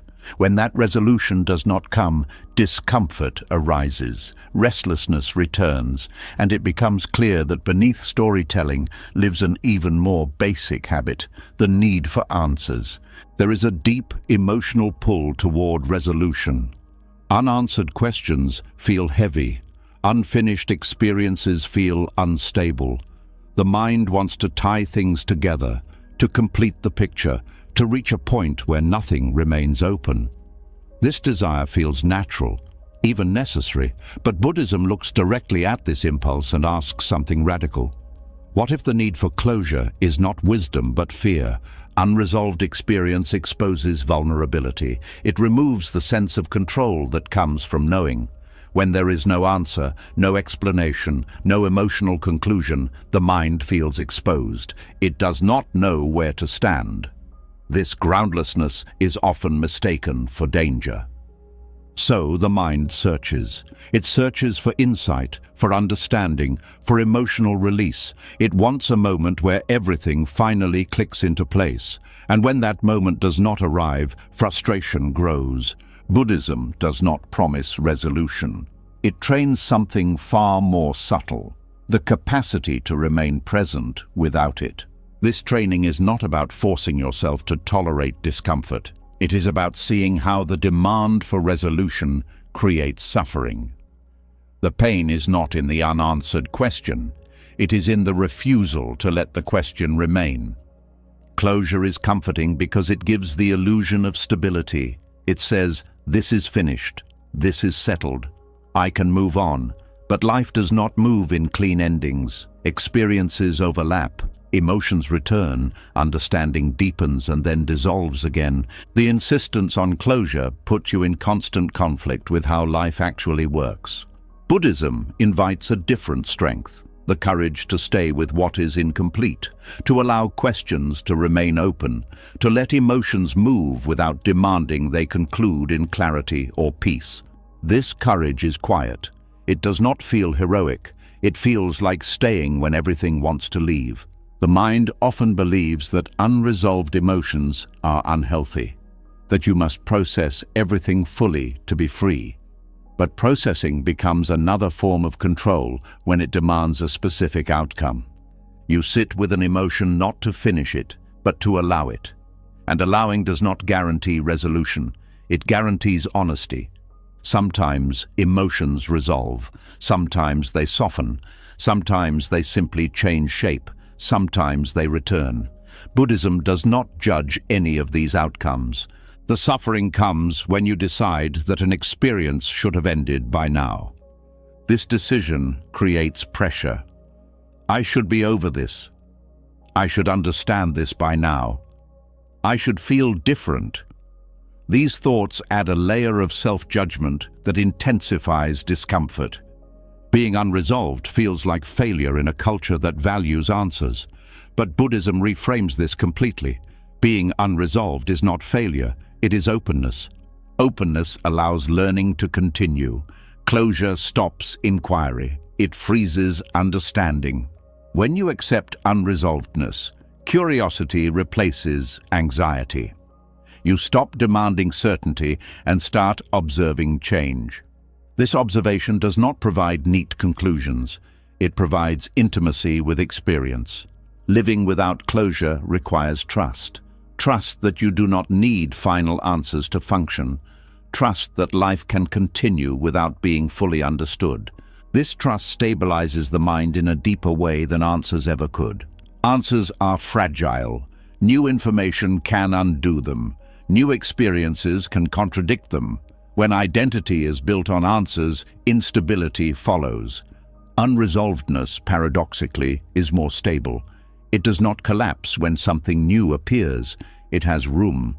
This is why Buddhism often responds to deep questions with silence or paradox, not to frustrate, but to interrupt the craving for resolution. The mind wants something to hold on to. The Dharma teaches you how to stand without holding. This standing is not rigid, it is flexible. It adapts as conditions change. The courage to be unresolved also applies to relationships. Many conflicts persist because people want emotional closure, an apology that fully satisfies, an explanation that finally makes sense. Sometimes these things come, sometimes they do not. Waiting for them keeps wounds open. Buddhism does not deny the value of repair. It denies the fantasy that repair always brings closure. You learn to live with unanswered feelings. You learn to carry grief without demanding it transform into wisdom. You learn to love without guarantees. This does not harden the heart, it softens it. You stop bargaining with life. Unresolvedness also affects how you relate to yourself. You stop demanding that your identity makes sense. You allow contradiction. You allow change. You may feel confident one day and unsure the next. Instead of trying to reconcile these states, you let them coexist. This coexistence reduces inner conflict. You stop trying to unify everything. The mind often believes that resolution brings peace. Buddhism shows that peace comes from allowing unresolvedness. Peace is not the result of understanding everything. It is the absence of struggle with not understanding. This is deeply counterintuitive. The mind equates clarity with safety. But clarity is temporary. Uncertainty is constant. Learning to live with uncertainty is more protective than chasing answers. This learning happens gradually. Each time you resist the urge to conclude, something relaxes. Each time you allow a question to remain open, tension softens. You discover that nothing terrible happens when you do not resolve everything. Life continues. You continue. This discovery builds confidence, not the confidence of knowing, but the confidence of being able to not know. This kind of confidence is rare. It is not loud. It does not seek recognition. It feels like steadiness. Unresolvedness also deepens compassion. When you accept that you do not have answers for your own life, you stop demanding them from others. You become more patient with confusion, more tolerant of complexity. This patience improves relationships. You listen without needing to fix. You support without needing to conclude. The courage to be unresolved also changes how you relate to time. You stop rushing toward the future for answers. You stop rewriting the past for clarity. Time becomes less urgent. Moments are allowed to be incomplete. This incompleteness is not emptiness, it is possibility. When closure is not required, creativity expands. You are not limited to a single interpretation. You remain open to discovery. This openness allows wisdom to deepen over time, not as a final insight, but as an evolving understanding. Buddhism does not aim to make you certain. It aims to make you present. Presence does not need closure.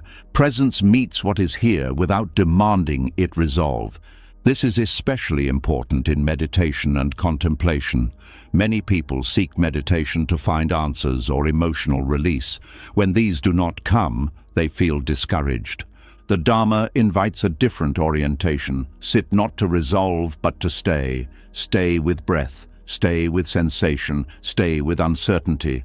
In staying, something subtle shifts. The need for resolution weakens.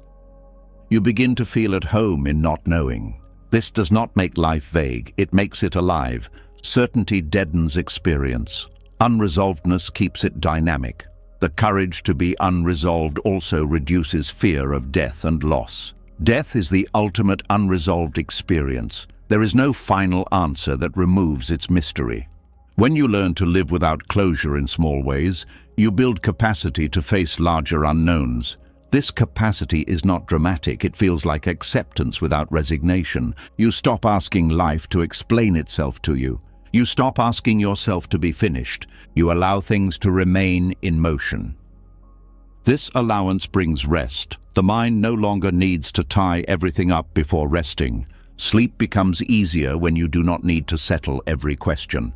Night does not ask for answers, it asks for surrender.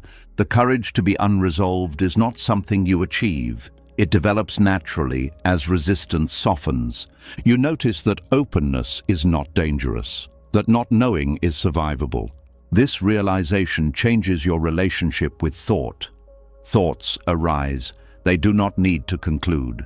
Questions arise. They do not need answers. Emotions arise. They do not need closure.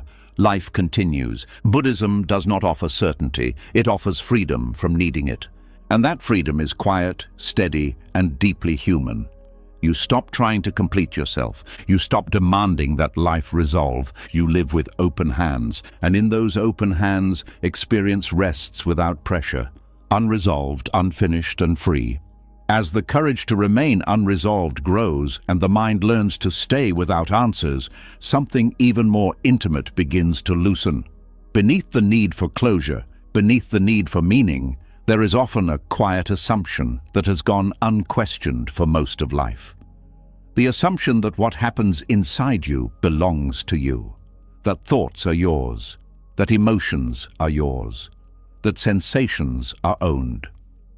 When this assumption softens, a deep and unexpected freedom opens. There is a strong emotional reflex to claim experience.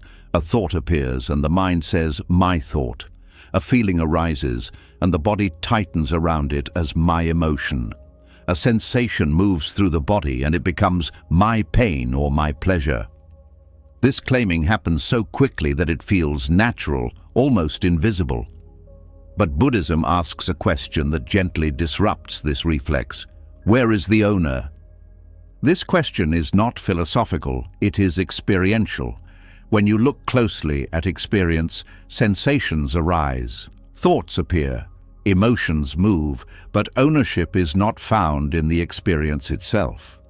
Ownership is added afterward as a mental label. Non-ownership does not deny experience, it does not distance you from life. It simply removes the extra layer of identification that turns experience into burden. When a sensation is labeled as mine, it carries weight. It becomes personal. It demands protection or resistance. When it is simply a sensation, it can be felt without added tension. This shift is subtle but profound.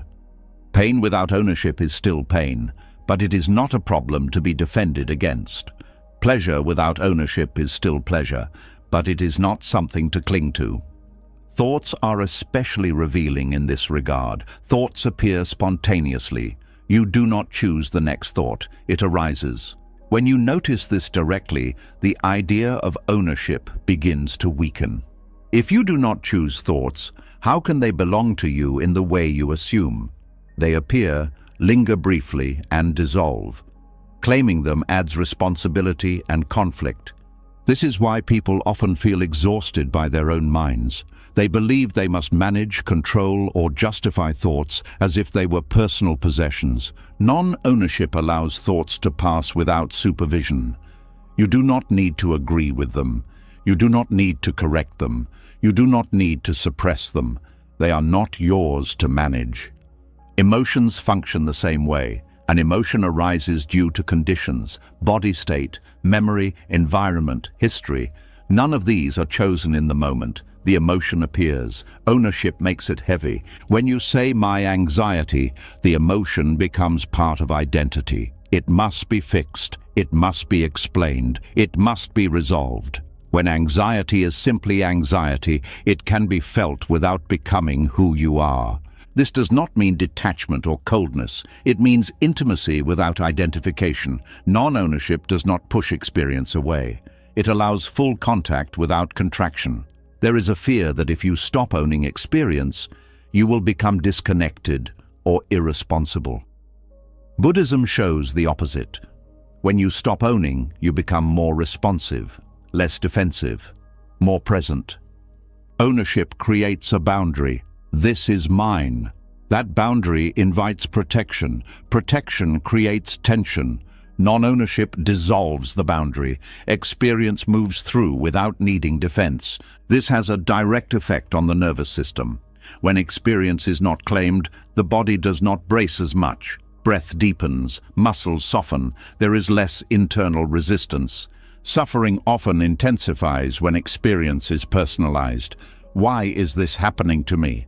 This question assumes an owner who is being targeted. Non-ownership removes the target. Events happen, sensations arise, thoughts appear. But there is no central entity being attacked or rewarded. This perspective does not remove care, it removes unnecessary suffering. Non-ownership also dissolves pride. When something pleasant arises, the mind often claims it. I am happy. I am calm. This ownership creates fear of loss. Non-ownership allows enjoyment without anxiety. You enjoy the moment fully because you are not trying to keep it. This also softens shame. Shame thrives on ownership. This says something about me. When experience is not owned, shame loses its foundation. Actions still have consequences. Accountability remains. But identity is not fused with experience. Buddhism distinguishes between action and actor. Actions occur, results follow, but there is no permanent owner behind them. This understanding removes the constant need to defend a self-image. Non-ownership also affects memory. Memories arise. They are often treated as evidence of who you are. I did this. This defines me. Non-ownership allows memory without identity attachment. The past becomes lighter. It informs without imprisoning. This also changes how you relate to the future. Anticipation arises, worries appear, plans form. When these are not owned, they do not dominate. You plan without fear. You anticipate without anxiety. Non-ownership does not eliminate preference. Preferences arise, but they are not treated as commands. They do not rule the system. This allows flexibility. When preferences are not met, there is disappointment without devastation. There is also a deep relief in realizing that you do not have to carry your inner life everywhere. Thoughts and feelings can visit without becoming luggage. This relief supports rest. Many people cannot sleep because they are carrying their thoughts as responsibilities. Non-ownership allows the mind to set them down. Thoughts can continue. You simply do not follow them. Non-ownership also changes how you relate to silence. Silence is no longer something to fill. Without ownership, there is no one demanding commentary. Silence becomes comfortable. This comfort extends to solitude. Being alone with your thoughts is less threatening when thoughts are not claimed. You stop fearing your own mind. Non-ownership also brings compassion. When you see that your own experience arises without ownership, you see the same in others. You stop blaming. You stop personalizing. This does not excuse harmful behavior. It contextualizes it. You respond with clarity rather than reactivity. Non-ownership also changes how you relate to the body. Sensations arise: tension, fatigue, pleasure, pain. When the body is treated as me, every sensation feels like a verdict. Non-ownership allows the body to be experienced as process rather than identity. You care for the body without obsessing over it. This reduces health anxiety. You respond to symptoms without panic. Non-ownership also dissolves comparison. When experience is not owned, there is no need to compare inner states. They are calmer than me. I am behind. These comparisons lose meaning. Each experience is just what it is.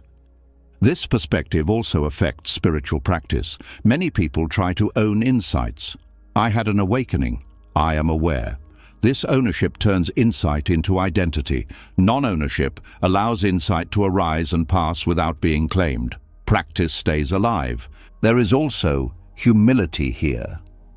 You stop collecting experiences as achievements.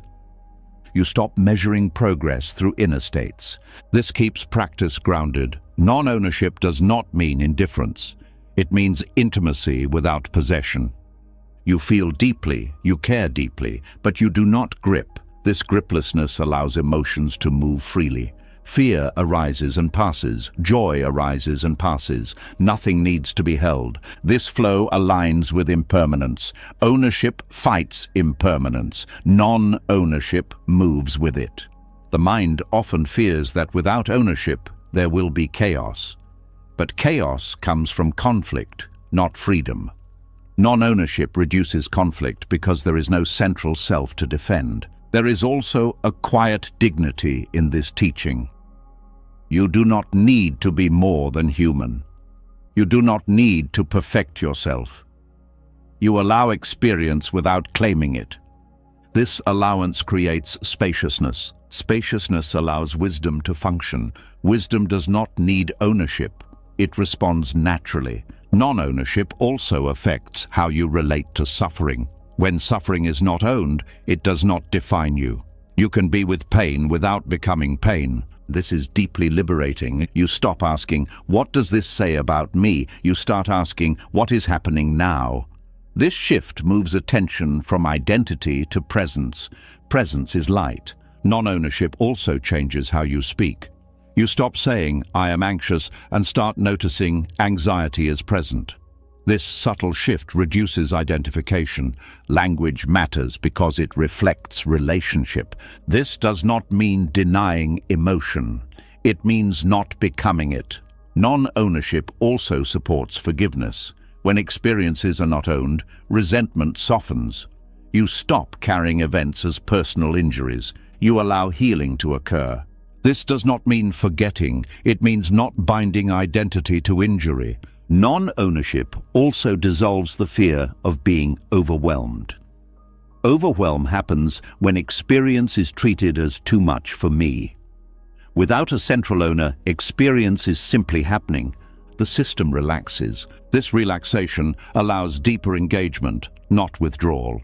You meet life fully without armor. Non-ownership also brings gratitude. When pleasant experiences are not owned, they are appreciated without fear. You enjoy without clinging. This enjoyment is purer. There is also freedom here from constant self-reference. You stop asking how everything relates to you. Life becomes wider. This widening reduces isolation. You feel part of a larger movement rather than a separate center. Non-ownership also changes how you experience meditation. You stop trying to own stillness. You stop claiming clarity. Meditation becomes simple presence. Thoughts come, thoughts go. Awareness remains. Awareness is not owned. It is not personal. It is shared by all experience. This shared quality dissolves loneliness. You are not alone in awareness. Non-ownership also supports ethical action. When you are not defending an identity, you can respond honestly. You can admit mistakes. You can change course. This honesty is freeing. You stop protecting an image and start caring about impact. Non-ownership also removes the need to constantly narrate experience. Without ownership, there is no need to explain. Life is lived, not described.